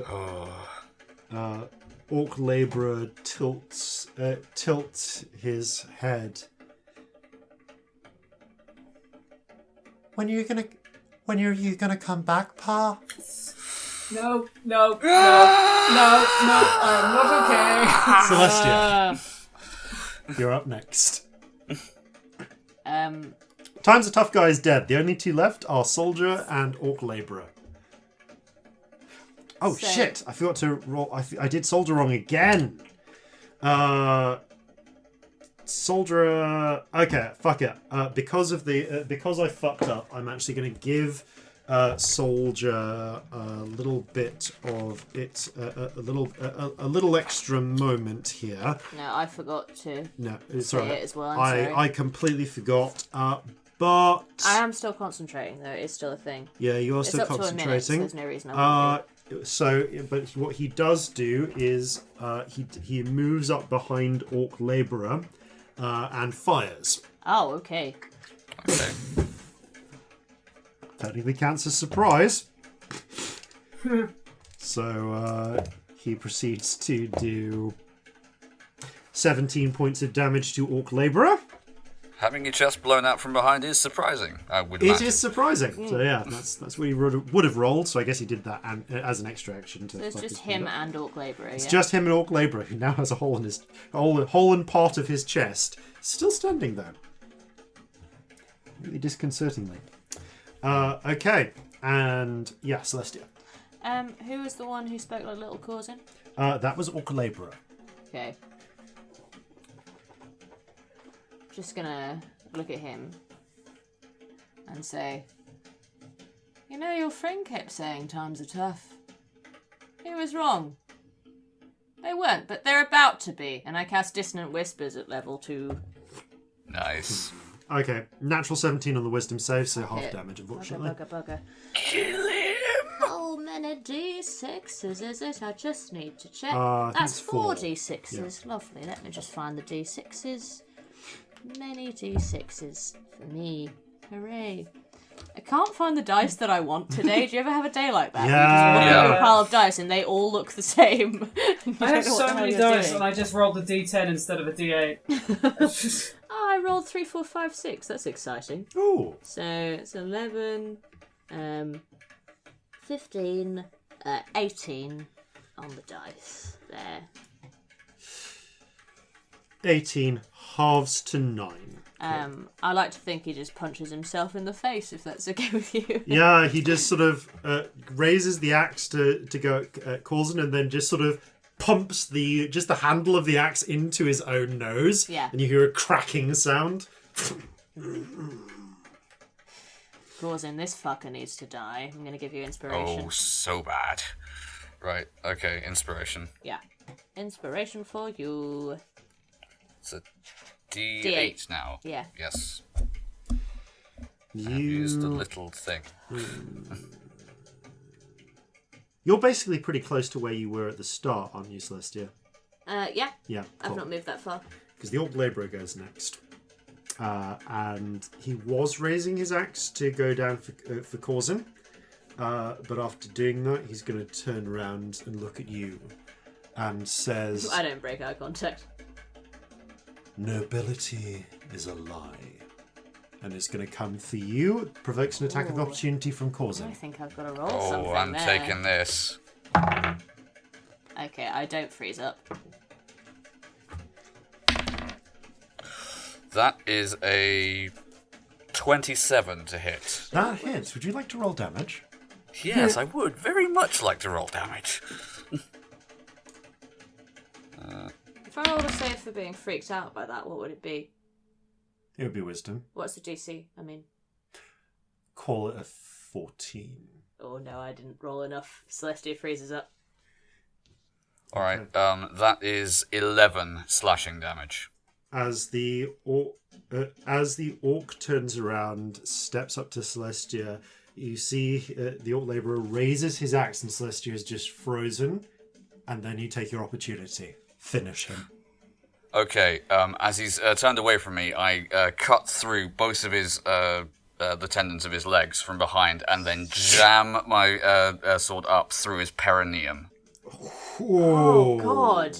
Oh god. Oh, I don't want to think about that. As you slice no. on his hamstrings, he goes down, you jam the sword up so it just goes To the all hilt. the way through. Never disrespect my family. And as his face just turns into the weird grey form of all the other face snatchers, he slumps forward off the end of Corzin's blade, and out comes a great deal of, well, let's just say offal in the process. Awful. Ica. Yeah, you may need to clean your Emphasis weapons on the after ick. this. Oh no. I'm thinking about perineums too hard, and it's just really bad. Like you've done Leah. something I'm terrible. I'm sorry, to my he's a brain. short guy. It's what he would go Really for. bad. Leah, seeing your reaction, just charges past Celestia, just screaming incoherently. Ah! And is going to attempt, and I'll burn her bonus action on Fighting Spirit, is going to just try and stab the living fuck out of the last remaining face snatcher. Okay, well the first hit fails, but at least it wasn't a 1, which is what the other one would have been. The second one does hit though, and she proceeds to do 8 points of damage as she stabs into the soldier. Not enough to kill it though. All right, Scamp, you are up. Well, actually, no. Clara is up, but seeing everyone seems to be have things under control, she's going to run towards Celestia, and gets next to her by the end of her turn, but she has to dash to do so. Okay, so Scamp. I'm just gonna chuck a firebolt at him. Go for it. This looks like it's nearly done. Yeah, that'll hit. That's a 25. Roll damage. 16. And finish him. Nice. I'm not paying attention. I'm going to go running to Celestia and just chuck it without really looking. It just Because she does not look in a good way. it just strikes him in the chest, and he slumps to the ground, his face greying and going slack.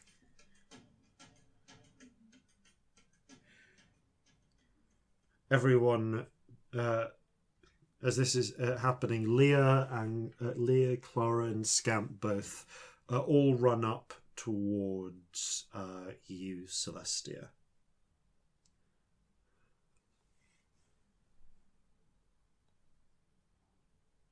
Well, that was terrifying.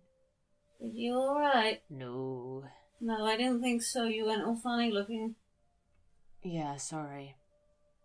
That voice, I don't think I recognised it. That was a bad voice, right? Yeah, that would be my mother.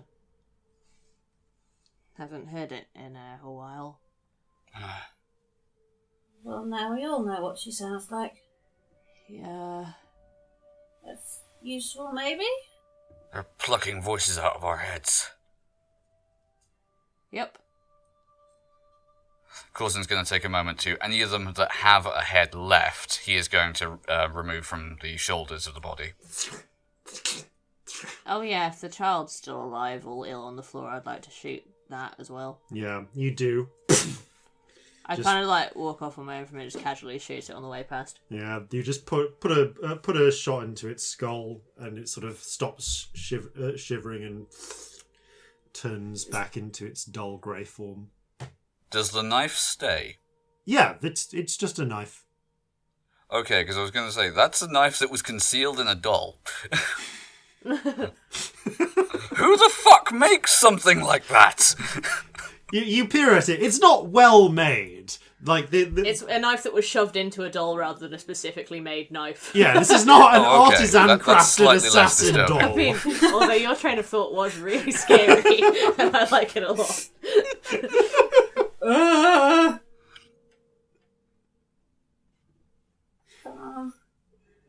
I needed something to get me off the subject of perineums. Yeah. Fucking hell.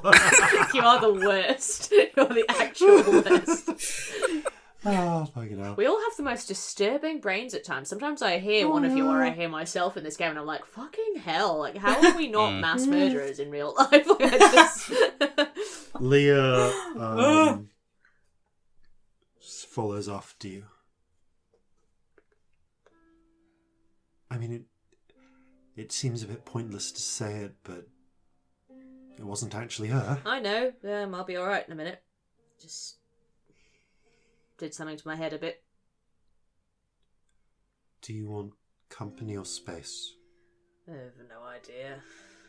Okay, I'll just be here. She's just stays about 5 feet away. Cool.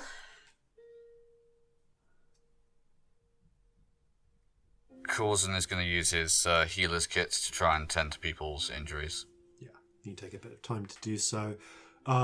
If you guys wish, you can just spend an hour to properly treat yourselves, take a short rest. Yes, please. We could do with a rest, couldn't we? I'm fucked. Yes, I mean, I'm not please. I'm not as fucked as you. I look at Scamp. Is your tail okay? I look terrifying. No.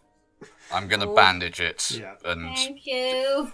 Oh, You- that's so cute. You can, That's so cute. you can expend 4 uses of your healer's kit to give everyone an extra d6 on this rest. Oh, can I that do is a precisely song of what I'm rest? going to do. And yes, Can you I can actually remember to yes, do a you song can of rest? remember to- Oh my god, that never There's- happens. where do you guys want to take your rest? Because your options are out here on the grass by the farmhouse, in the fields, in the locked from the outside, barred from the outside, stinking of blood barn, or Gotta rule inside that one out. or inside the cheerful farmhouse.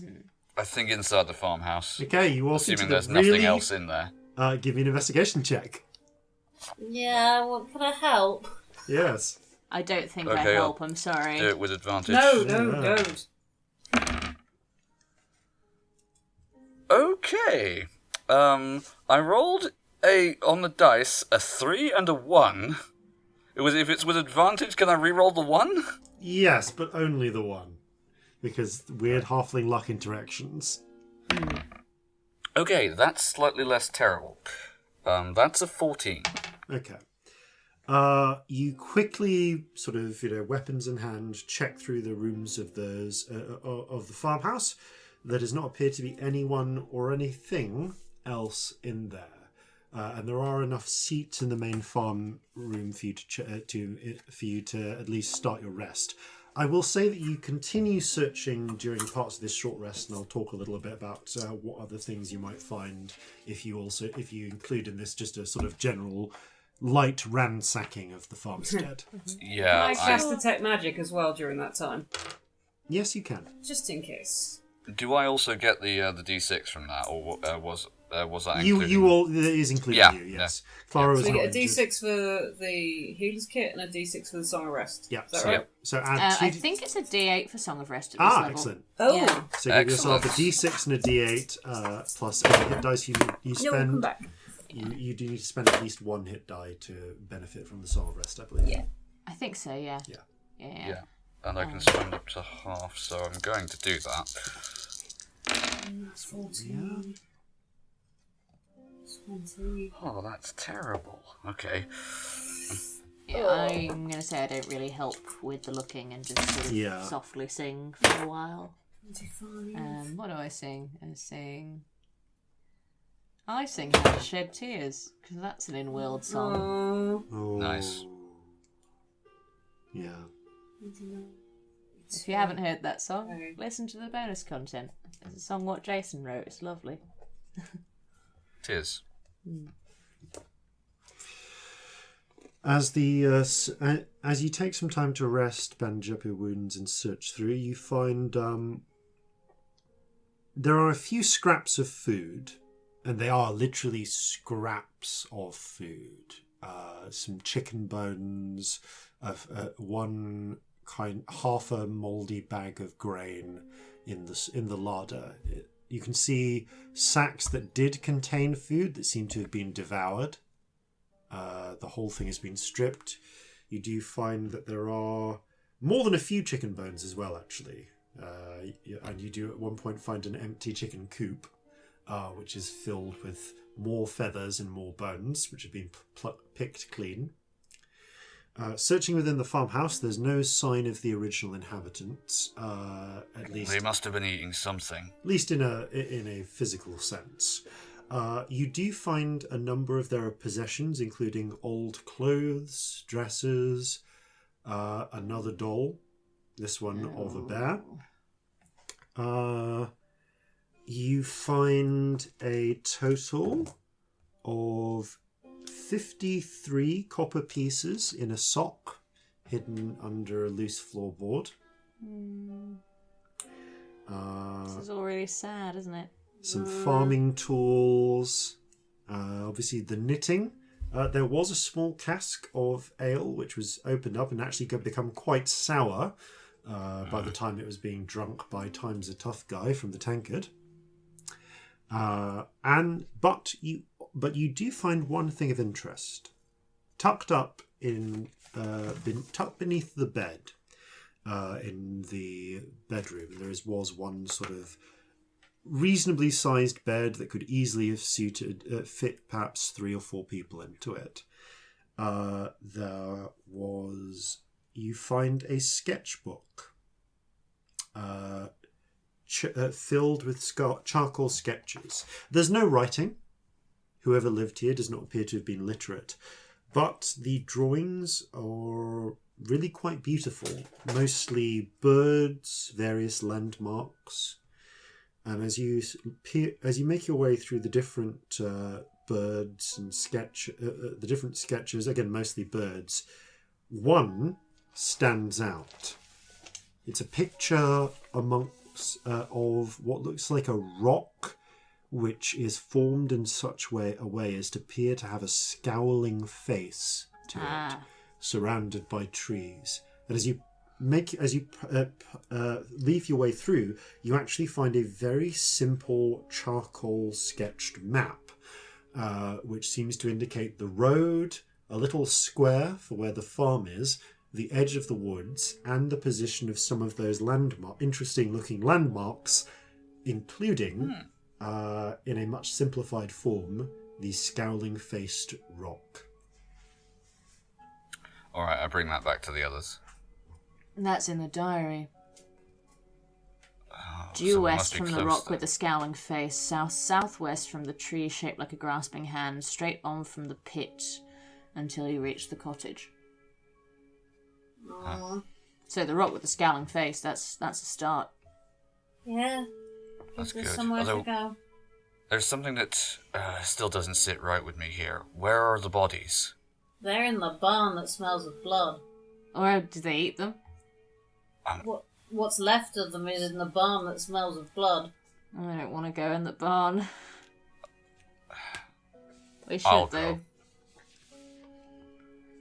Okay. You're not going on your own, don't be dumb. I put my guitar on my back and start walking with him. Whatever happened to the people here, they didn't deserve this. I think the least we can do for them, if there is any of them left. You're is forgetting give them a about the decent potential burial. dog monster as well, darling. I think they probably just pulled it out our heads like the voices, but Probably, Probably, but, but- just in we case. need to check. Yep, let's be sensible about this. Let's have a little listen at the door. Just because they're dead doesn't mean they're still dead. Give me a perception check. Okay. 13. 7. 23. Just the gentle sighing of the wind through the trees. All right. Swear, no one said the wind would be this fucking creepy either. You don't get wind underground. Not as much. You don't get the through the trees noise. Oh, that makes sense. Okay. You know, there's times and places where that's actually comforting, but now is not one of them. I've literally never known a forest where it was good. So that's not a good sound to me. That does not bring up good fluffy associations, you know? You lift up the heavy beam on the outside and pull open the barn door.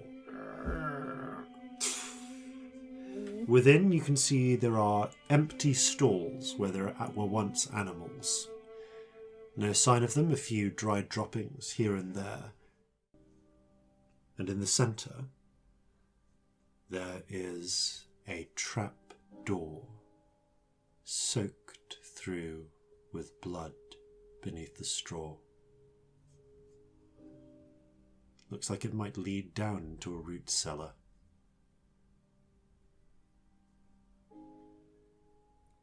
All right.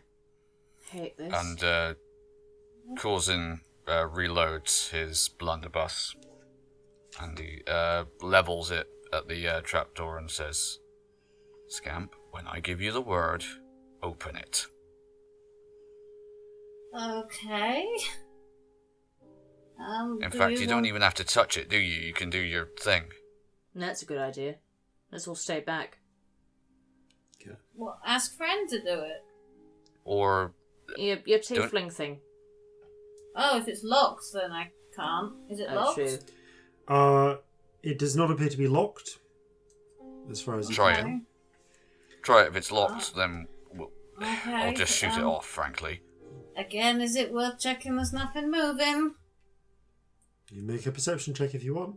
Yeah, we'll do. I don't want zombies to jump out. Yeah, fuck it.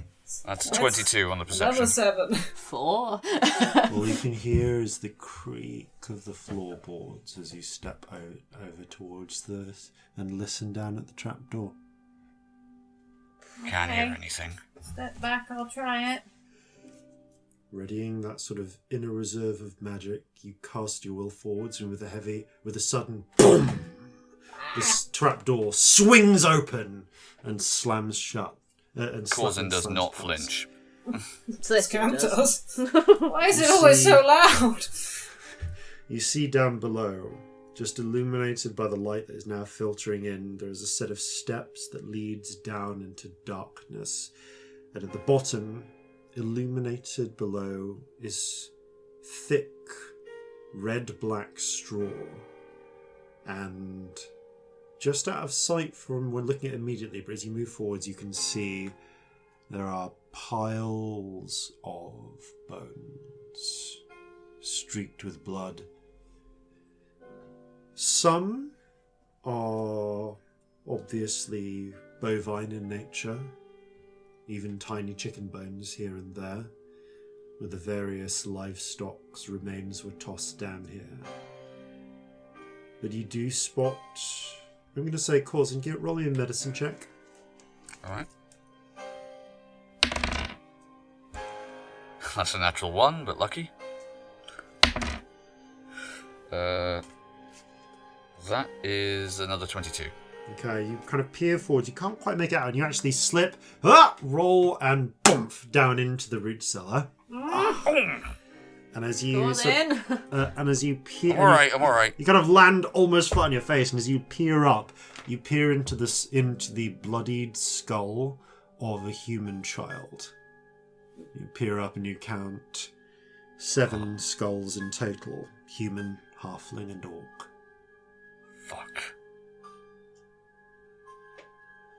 Corzin takes a moment to settle himself. You also spot the 3 bear traps that are hidden in the straw. At the base. With that 22.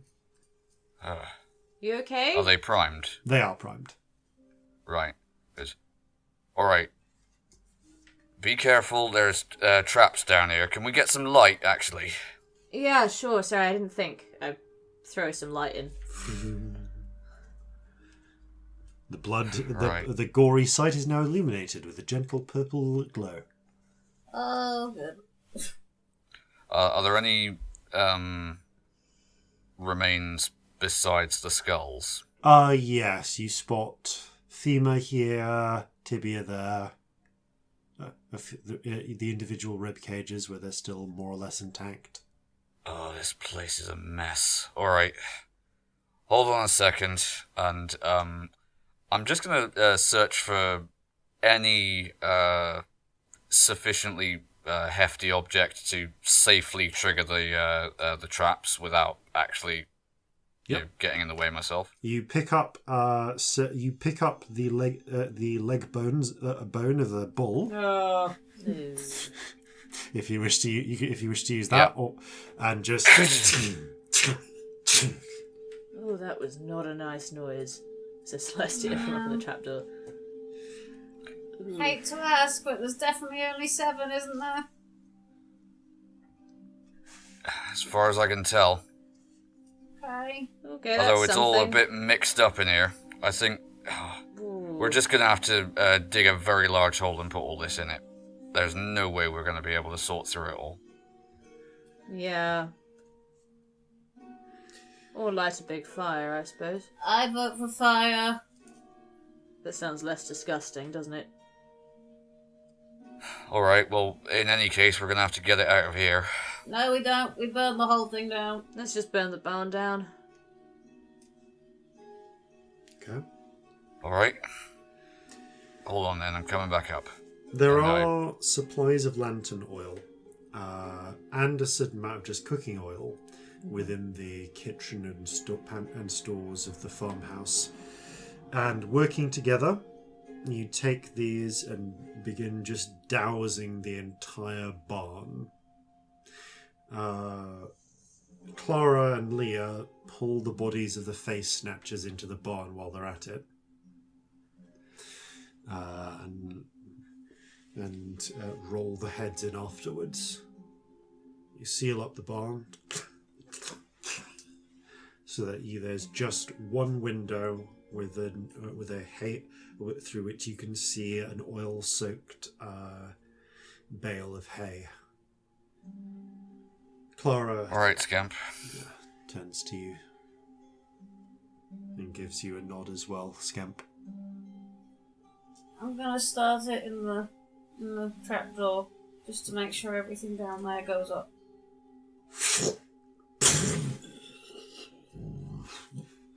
As you blast, as you just shoot a blast of flame, the oil-soaked straw that you've already put down there, the few remaining just jars and so on, immediately begin to crackle and spread, growing a little bit at first, and then soon enough beginning to spread into a much wider conflagration.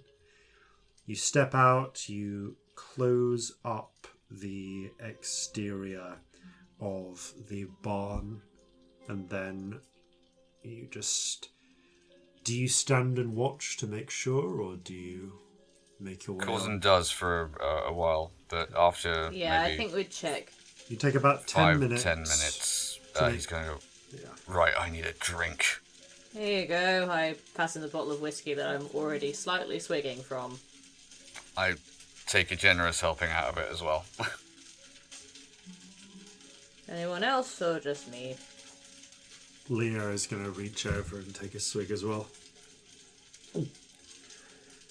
Thank you. It's alright.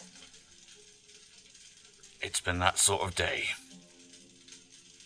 In that sort of fucking month, darling.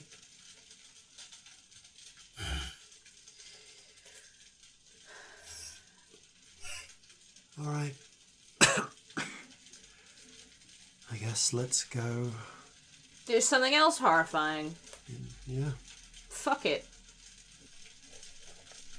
And with that, you turn and you make your way south towards the woods of Bois Noir. And as you leave the blazing farmhouse behind you, we are going to take our break. So, join us again after these, no doubt important, messages. And now a word from our friends over at Murder Dice. Oh hi, didn't see you there. But mostly because podcasts are an audio-only format. I'm Ben, Dungeon Master for Murder Dice, a 5th edition D&D podcast with some 2nd edition flair. We just kicked off our 2nd campaign, Murder Dice Volume 2, and invite you to join our new slayers, Bastion, Cassius, Brain, and Nicodemus, in their adventures across the homebrew setting of Kiatum, a land of dead gods and forgotten magics. So if you're looking for an actual play podcast to listen into and feel like a part of the action, become a murderer today and download Murder Dice anywhere podcasts are found.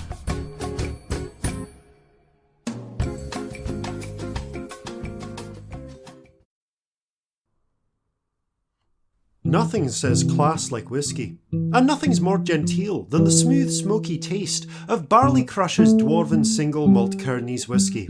Made with the pure waters of the Macranic Highland Spring, you can rate, follow, share and subscribe to Flintlocks and Fireballs in style. Barley Crusher's Single Malt Kearney's whiskey. All the joy of a hammer through your enemy's skull in a glass. And welcome back. So, you make your way south the last few miles towards the edge of the Bois Noir forest. This shorter distance, it's not entirely worth conjuring horses unless you really want to. And if you do so, well, by the time you hit the forest, it no longer becomes practical to travel on magical horseback. Simply put, the woods, made of thick, deciduous trees that are beginning to bud with the first leaves of spring, are far too tangled and close together for you to ride in the straight lines needed to cover ground quickly on horseback. And with the uneven ground and the uncertain wood, it is far more effective for you to travel on foot. And travel on foot you do. I would like to keep an eye out for moose. Howling moose, apparently. What was that? Probably one of those horrible big dog things, I guess. I'm going to start setting up my bow just nervously. I'm going to put my bow up. Yeah. There is a moment as you look around. I'll say, Corzin, you've got the highest passive perception. Yep. You do see something flicker through between a pair of trees. And it's gone.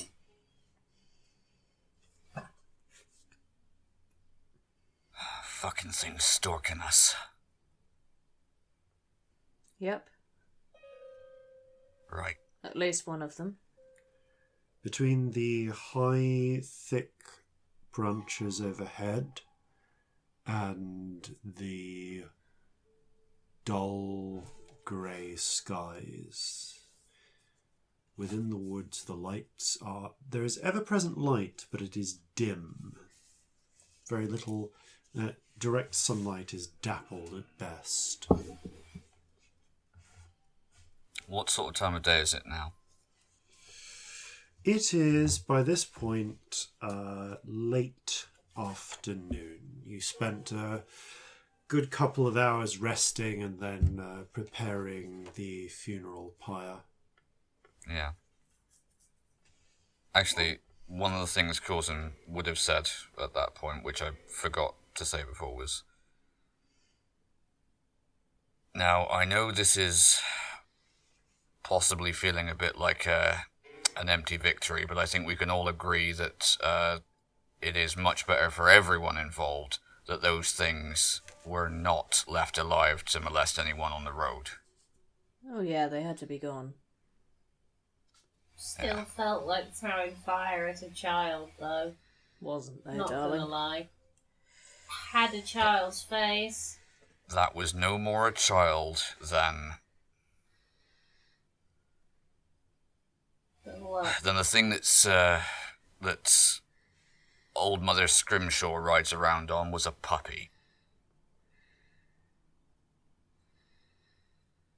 I know in theory it's the thing that killed the child, but it still feels a bit like I threw fire at a child.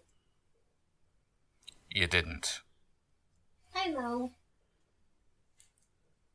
Just remember that. I know it's hard.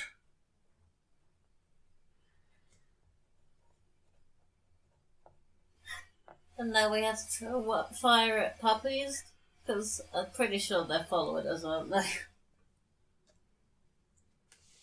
Well, I mean, if they are, then we're just gonna have to outsmart them, outmaneuver them, or somehow we're give in them trouble. the slip. If I'd we've got to scroll. rely on our brains, we're in trouble. I'd scry on them again, but it'll take 20 minutes and I don't want us to stop. No, probably best we keep moving. Yeah. All right.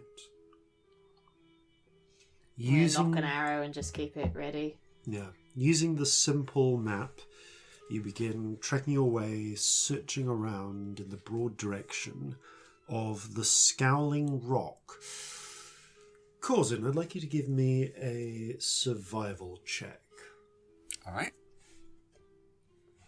Would I be able to combine the map that we have with my navigation tools to try and more accurately gauge where this should be? I'll say that if you don't already have proficiency in survival, you may add your proficiency bonus for the I do purposes have of this. proficiency in survival. No, then Right. I've already taken that into account. Alright, that is a 13. Okay. You're reasonably sure you have the right direction, and you begin heading off towards it. Can I have a perception check from everyone, please? Yeah. Yes. Natural Ooh. 20. 18. This is not as good as a 20. 12. Me. Okay. Celestia, there is a moment where you're keeping an eye on the forest and you see, stepping out of the shadows, the large, shaggy form of a big black almost horse-sized black dog appear between the trees. I'm going to shoot an arrow at it. Roll an attack roll. I panic and shoot an arrow at it. That is a 24, sorry. 24 definitely hits. Yeah, sorry. Roll damage. I added 5 to 19 and got 14. It's going well, guys. Well done, me. Good maths. You were doing reverse maths. I was, though. So that is a 9 damage. It yelps and bounds away for a moment before seeming to blend with the shadows between the trees and vanishing. Fuck it. you see is you can just see the arrow caught on a tree as it passes and wedged in amongst one of the branches. If you were willing to try and retrieve it. How do you mean it's like is the dog still attached to it? Or The dog it's seems invisible, to but have disappeared, but as it went, the arrow caught. it pulled out. Okay, yeah, I'll take it back. Okay, you Did go. I see this? You definitely saw Celestia turn, fire at something. You heard the yelp and just saw something fade away into the trees. Okay, not clearly enough to cast Hunter's Mark on it then. No, not quite Bastard's enough. disappeared again. As that happens, you walk over to pick up the branch. The arrow, and you feel a sort of sucking feeling around your foot as you reach a point of unexpectedly boggy ground. I'd like you to roll a dexterity save for me, please, Celestia. Mm-hmm. So that is a 23. Okay. You manage to pull your foot away before the bog can glue you into position. You safely retrieve your arrow and return it to your quiver. Well, your backpack. You don't have a proper quiver with you. You just have a few of them sticking out ready to be drawn. Peering around, there's no further sight. Re-knock my arrow. You High look alert, your ready arrow. to shoot something. Continue on your way. After about an hour of searching, peering out, you eventually see a huge rock that's through the trees. As you make your way towards it, you can see that from one side, in the right light, and the light is still going, but will eventually continue to dim as it heads towards evening, you can see how it does look like a scowling, angry sort of face. Oh, that'll be the one then. Well, at least we know we're on the right track. Yeah, it's a start. So, west from the rock with a scowling face, south-southwest from the tree shaped like a grasping hand, straight on from the pit, don't know what that is, until you reach the cottage. Good. It sounds lovely. Everybody You keep do an eye take out us to the for nicest pits. places. I know how to treat my friends, what can I say? You're a cheap date. Leah laughs. Corzin chuckles in spite of himself, but keeps a wary eye on the tree line. Clara just rolls her eyes. Celestia laughs with a note of hysteria to it, her arrow sort of shaking a little bit. It's still knocked. You begin heading due west. Everyone roll me another perception check, please. Oh dear. Cool. That's a 9. It's an 11. 16. 16. Scamp. This time you see a flash of black fur in the trees just behind where you've gone. Yeah, puppy, puppy, puppy. Have you seen it? Where is it? Come be my friend. Or go away. Following us is weird. You all glance back. No sight of it this time. Fucking hell. You can't have another pet, I say to Scamp. Where's Jeffrey? Where the fuck is Jeffrey? Jeffrey's just riding along and sort of peers up out of your backpack, peering around. You alright, Jeffrey? No one's stolen your face? As you are sort of all looking at Jeffrey and looking the other way, there is a as leaping out from behind you, the hound emerges out and is going to savage Corzin. That I was is so The worried second you I were going to hear say anything, there's an Jeffrey. arrow going no, for not it. Jeffrey. But That is a it'll get in 19 first. to hit. Oh, that hits. Yeah, and make a strength saving throw, please. Strength saving throw. Okay. That is a 12. Okay, you take 11 points of damage and are just... and it pulls your leg out from under you, not completely off, it just sort of trips you over and you end up smack in the ground. Okay, everyone roll me a quick initiative. Well, it doesn't want to be my friend, Natural clearly. 20. Hey. Well, that's on the Nice. floor. That's 24. Oh, that's a 1. Okay, I will say... Where's that 'cause one I on know the what your dexterity is, Celestia. Oh it no, should end the up being one on about the same. floor was a 20. Oh, Yeah, Fuck so the one on the my floor. initiative yes, so is 24. that's fine. You With can- if it's a nat 20, it's a 24. If that makes a difference. yeah, it makes a difference for this. So, Celestia, you go first. You fire a shot, Yeah, I fire an arrow at it. roll an attack. 10. Okay.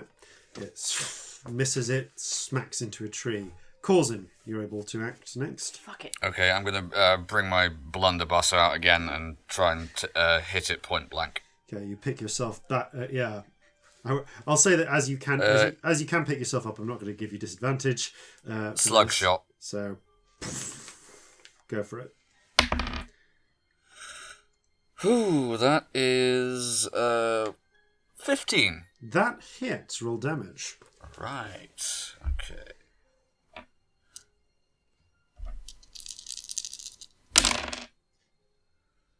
$12 percussive. Okay. You blast a hole into the side of the And black as a hound's bonus flank. action, I'm going to cast Hunter's Mark. Okay. The hound is going to disengage and bounds away from you, leaving sort of trails of gently smoking black blood after it.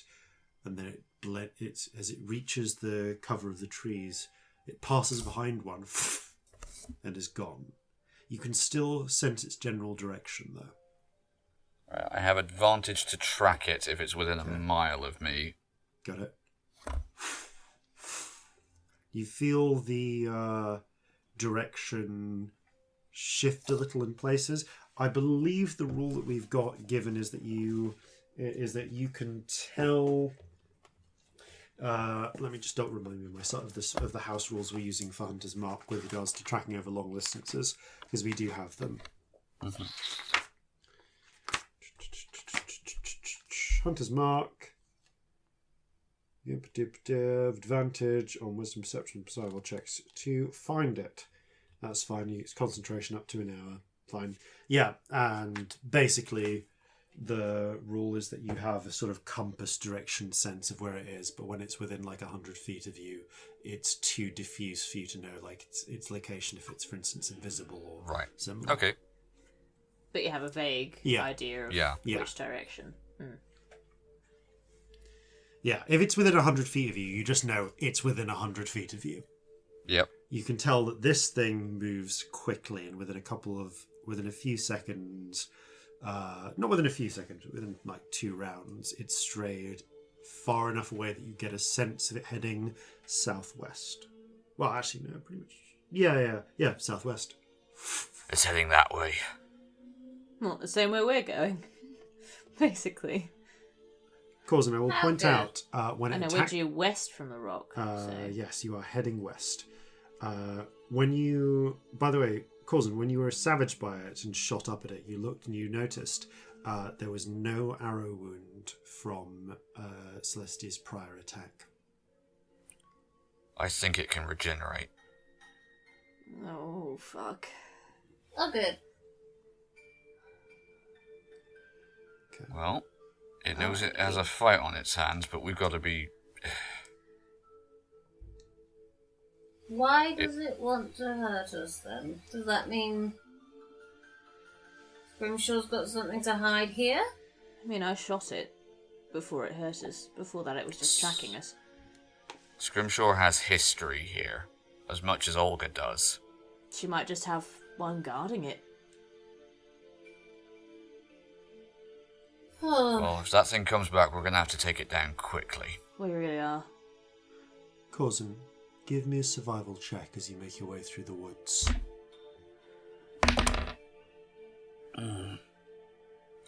8. You make your way west, but the sun is going down. It's starting to get lower and lower in the sky. It's not yet sunset, but the trees, the shadows of the trees are growing longer. The forest is getting darker, and you begin finding yourself having to retrace your steps. An hour and a half goes by before you eventually find a clearing, in the centre of which is a tall,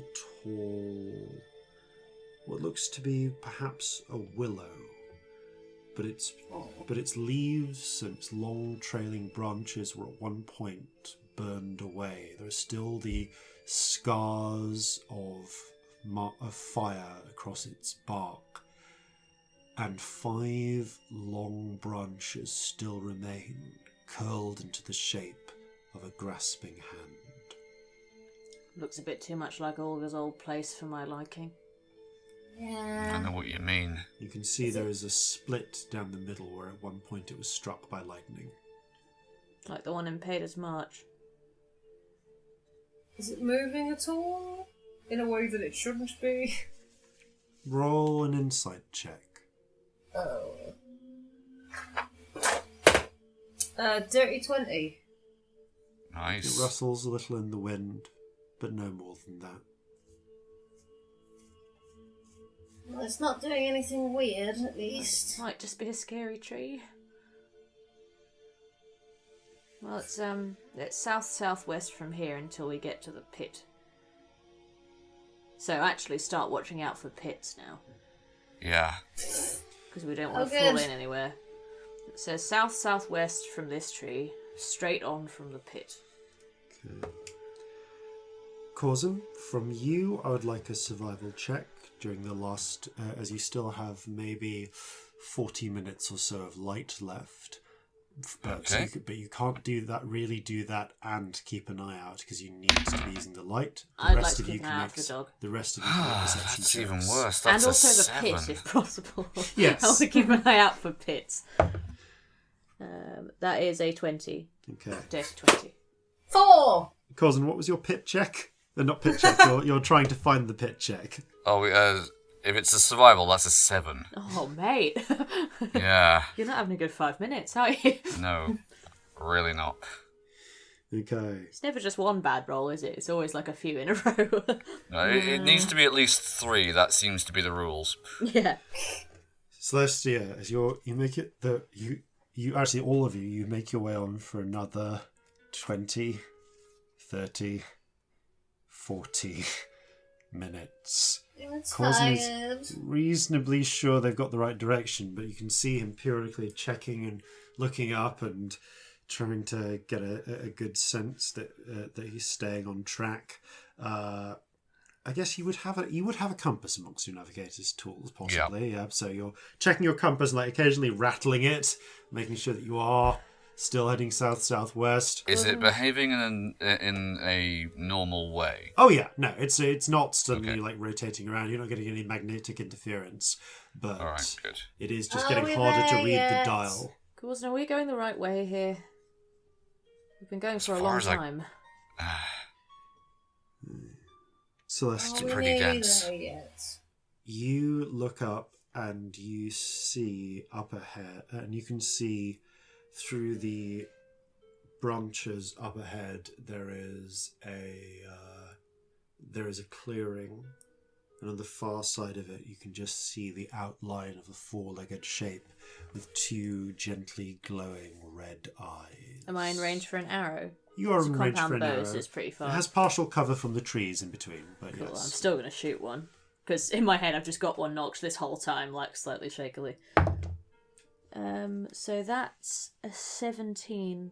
That, even with partial cover, that does hit. So roll damage. Fantastic. That's rubbish damage. That is a 4. Okay. Rolled a 1. Again, you strike its uninjured flank. Then it turns and seems to vanish into the trees. Oh, fucking hell.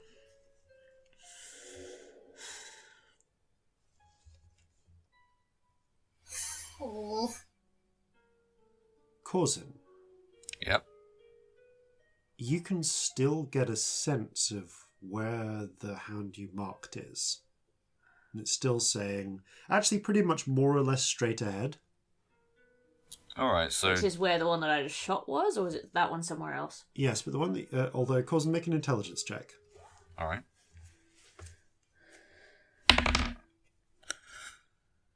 9. Mate. No, you don't get any further information.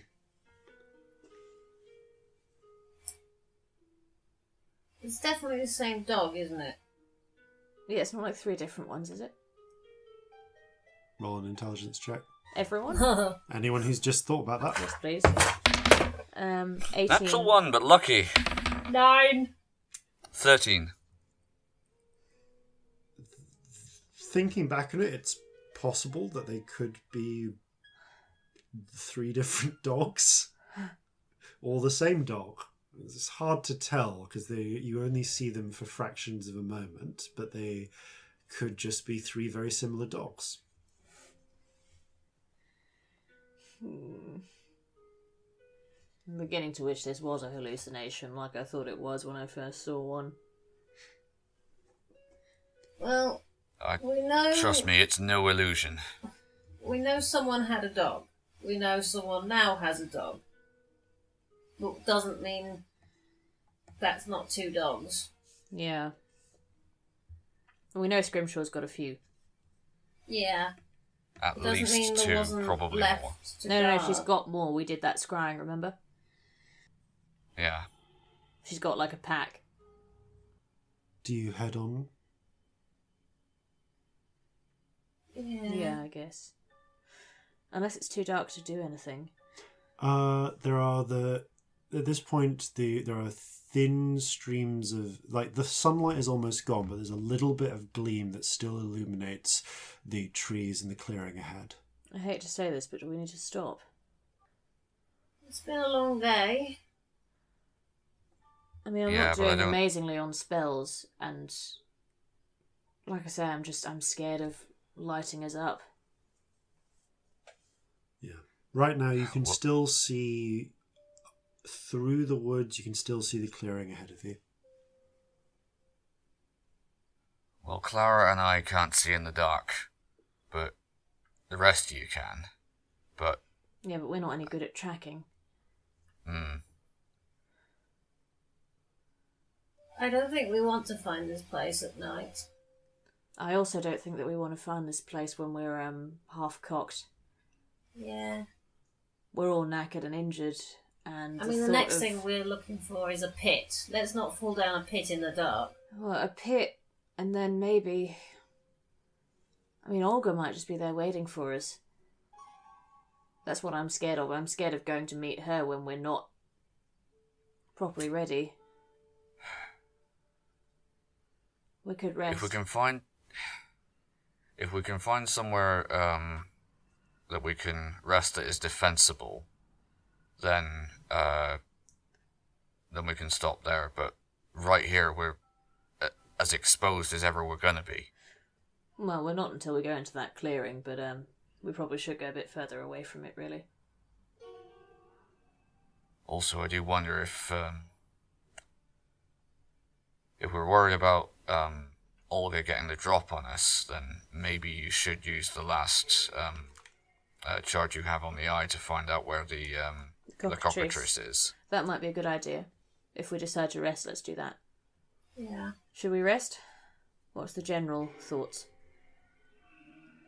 Let's find somewhere to rest that we can mount a defense of. Yeah, obviously take watches. Yeah. Yeah, is there anywhere vaguely hidden away that we could go? I'll ask, allowing for you to help Corzin to negate the disadvantage of working in the darkness. Mm-hmm. Corzin, make a survival check to begin looking for defensible locations. Okay, come on. That's 13? Well, the first thing you notice is peering into, as you're looking around, There's a lot of woodland around you, but you do kind of glance into the centre of this clearing and you realise there's something weird about the grass in this clearing. It looks almost as if it's... So it wasn't immediately obvious because of the light, but it's almost as if it's sort of woven together.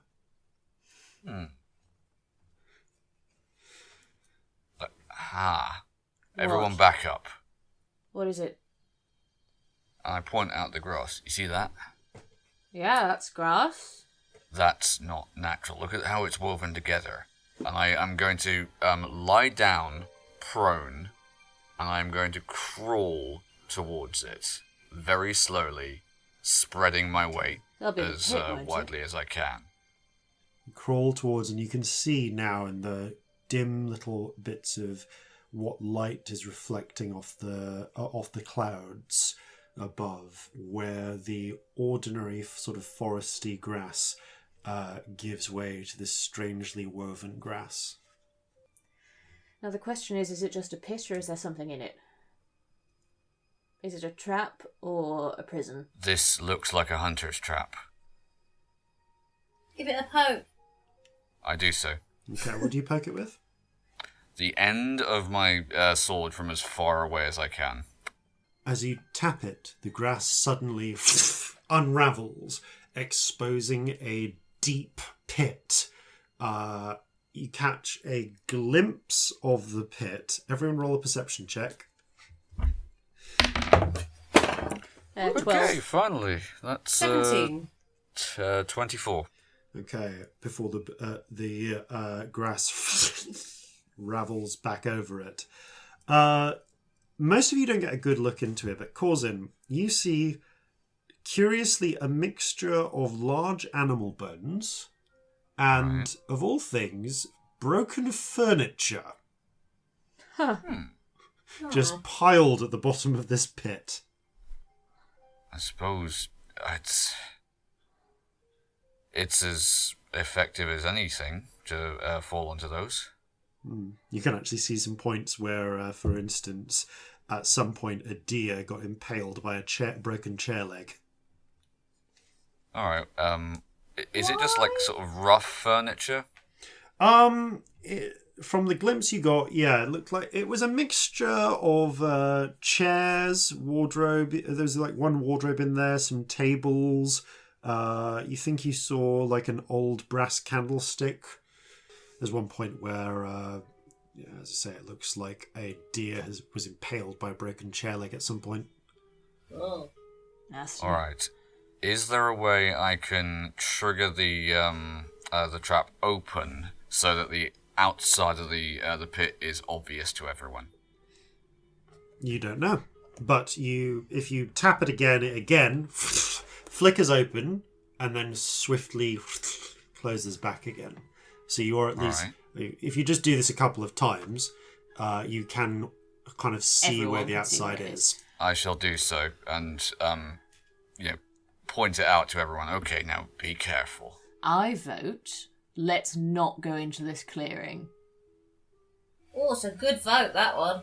I think that could go very well. Yeah. Not going into clearings that have pits in them is one of my favourite pastimes, personally. Well, we found a pit at least. What's yeah, the we have next to go thing? straight on from here. Straight on. We It don't doesn't go say in the for pit. how long. Just says straight on from the pit until you reach the cottage. So shall we camp? Yeah, not in the clearing. No, definitely not. Pits are not good camping spots. Let's Do go. we need decent to way go away. in the pits just for any reason? No, we need to stay away from the pit. No, that is a trap. But it does look like a very flammable trap. For the most part. Let's set a pit on fire and make a load of big light in this scary dark Oh, not wood. at night, I mean, but, you know, Maybe. Another for a time. morning time option. Is there a way we can get to the other side of the clearing without falling in the pit? Yes, you just go around through the it. trees. Forest. Okay, I But we just should wanted look to out establish for that. But yeah. You left the path earlier and it got really muddy. Yeah, we do need to be careful of that. All right. All right. Let's carefully make our way around this then. You do so, making your way around the edge. And everyone roll me a perception check. Okay. 13. 15. Still got an arrow knocked, by the way. Okay, 13. Celestia, you see something in between the trees up ahead. Not black, silvery. A shape. A figure. Small humanoid. Do I recognise it at all? It looks like a human child of some description. Maybe 10 years old? Hello? You call out softly, but they don't respond. They seem to be slumped down amidst the trees. I'm gonna go over. As you approach, the silveriness spreads out around her, and it begins to coat the trees. And you see this, it's as if everything is in shades of silver and black. You can just make out the faintest tints of colour when it comes to the trees. But it's as if you can see the form of a white-haired girl, face down, struggling through what you realise is deep snow. There's no snow here in the woods. It's long since melted away with the coming of spring. But within this cluster of trees, you can see the silvery image of deep snow, of thick ice and snow on the branches of the trees, which seem to be barren. You can just see the real green leaves filtered through the snow of whatever image this is. So she's on the floor struggling. You can see a path behind her where she's fallen and then has been trying to struggle forwards, but she seems to be close to death.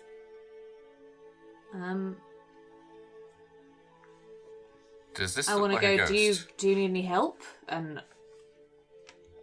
she does not respond. She doesn't seem able to hear you. I want to try and pick her up. As you do so, try and help her up. Your hand passes through her, but you look up and you can see another figure is approaching. You realise both of these figures are slightly translucent. You can just, if you peer, see the real forest below. The other figure is hunched, wearing some sort of long black robe or dress with a hood.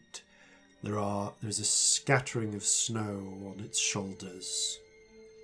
It looks human, female, hunchbacked, with a long hooked nose and deep purple black skin. Tucked under the hood, there's a mane of slightly erratic, long white hair. She strides forward, seeming unaffected by the cold.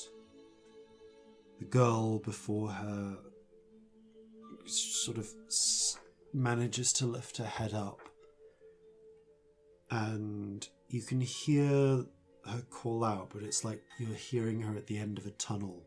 Like there's a strange echo to it. Help! Help! And the crone says, I could, but tell me, why should I? Please, help. Have pity. You will find little pity here, child. but perhaps save you I can. I will offer you a bargain. The child looks up. What bargain? Serve me. Serve me until I have no more use for you. In exchange, you will receive food, shelter, protection, and education. But if you run before I release you, then the ice and snow will return until you beg me to take you back. The crone extends a dark purple-black hand. Do we have a deal? There's a moment of hesitation before the white-haired girl unsteadily reaches up a shivering, shaking hand and grasps the old crone's grip. As she does so, a crackle of purple light passes between them. The crone pulls her up onto her feet and then releases her and beckons. What? Who are you? I am Grandmother Finger Snap. The crone turns and begins to shuffle away.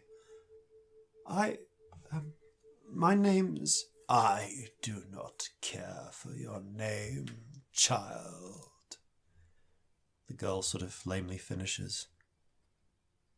My name's Olga. And begins shuffling after her. The whole scene begins to fade.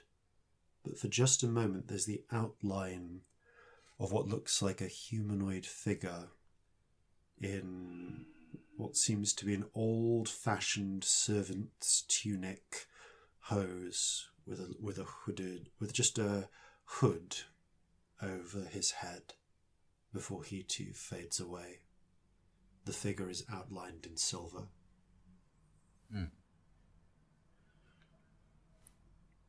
So do we all see that? Everyone sees this. Well, that sounds eerily familiar, doesn't it? It's a bit light.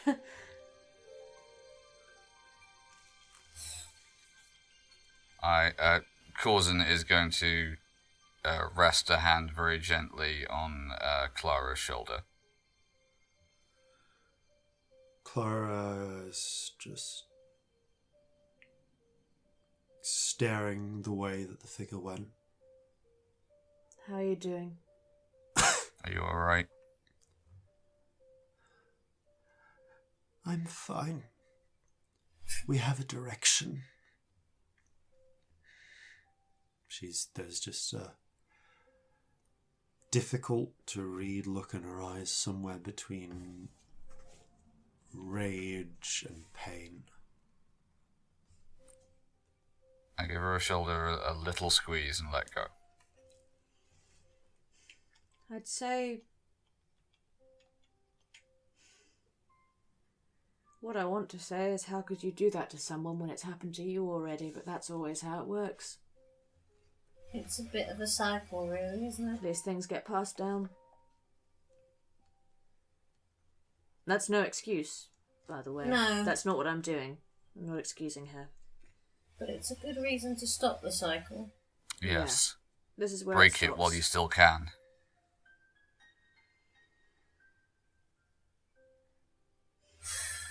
What do we do? We sleep. I think we need to sleep. I'm scared to go in with No fucking spells. I know it's not an Alright. ideal place to sleep, but I think if we, find a thick bit of trees, keep watches.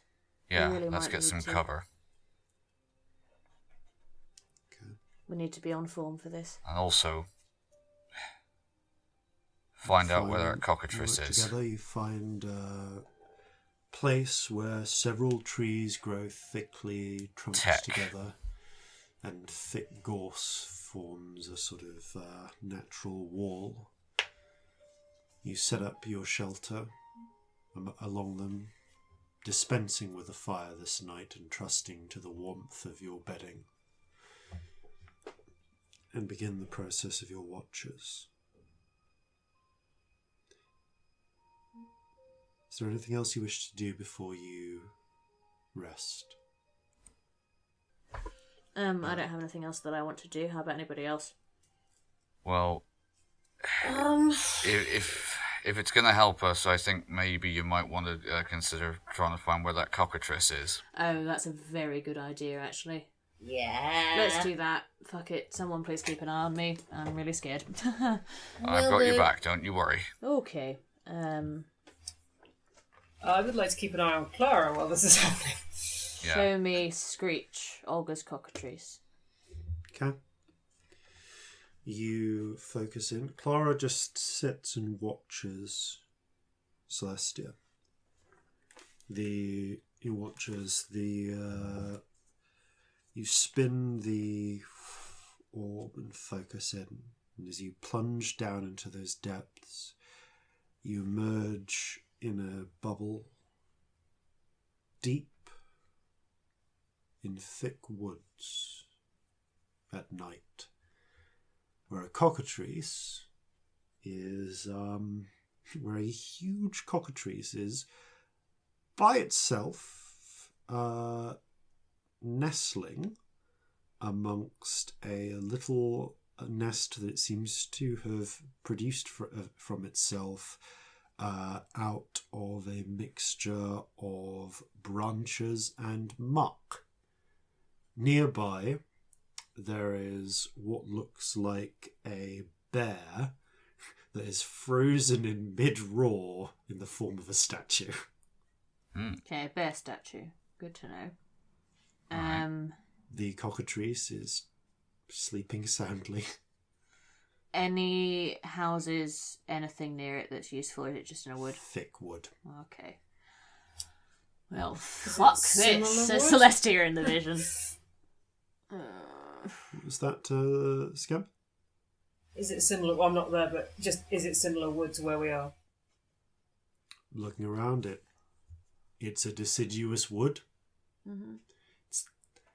It's hard to tell, but I'd like to have a good look round and see if any of the landmarks that were mentioned in the paper are there. roll a perception check. 11. Same sort of trees, broadly. Temperate broadleafs. Fuck. So she just swears to herself for a while until the vision's done. Waits around to see if anything else useful happens, because I think I would, but... Very little else happens, apart from the cockatrice kind of stirring awake at one point, snapping its neck out and grabbing a small woodland rodent of some sort that was trying to get by, and it's just gulping it down. Celestia just quietly swears to herself for the whole vision. The Fucking bubble shit balls sinks in, ass. and you return to yourself. That was fucking useless. She's not with it. I have so far found out that it turned a bear to stone, and sometimes it eats fucking mice. Couldn't even tell if it was the same fucking woods or not. Yay! Well, at least we know that Olga isn't with it. It's not helpful. We need some sleep. We do need some sleep. We really need to sleep. And on that note, you begin setting up your watches. You catch what rest you can. And you prepare when the morning comes, to advance at last to the lair of Grandmother Fingersnap. But that is where we will pick up next time. For now, thank you all for playing. Thank you all for listening. And farewell from all of us here at Flintlocks and Fireballs. Fair seas and natural 20s. Our thoughts are simple, bodies fast. We speak with voices from the past. We hunger always, ne'er enough. Remember this, friend, times are tough. So gather your muskets, gather your spears, we'll plunder the shores of Calcinea. No kraken, storm or spell we fear, so come and sail with us, my dear.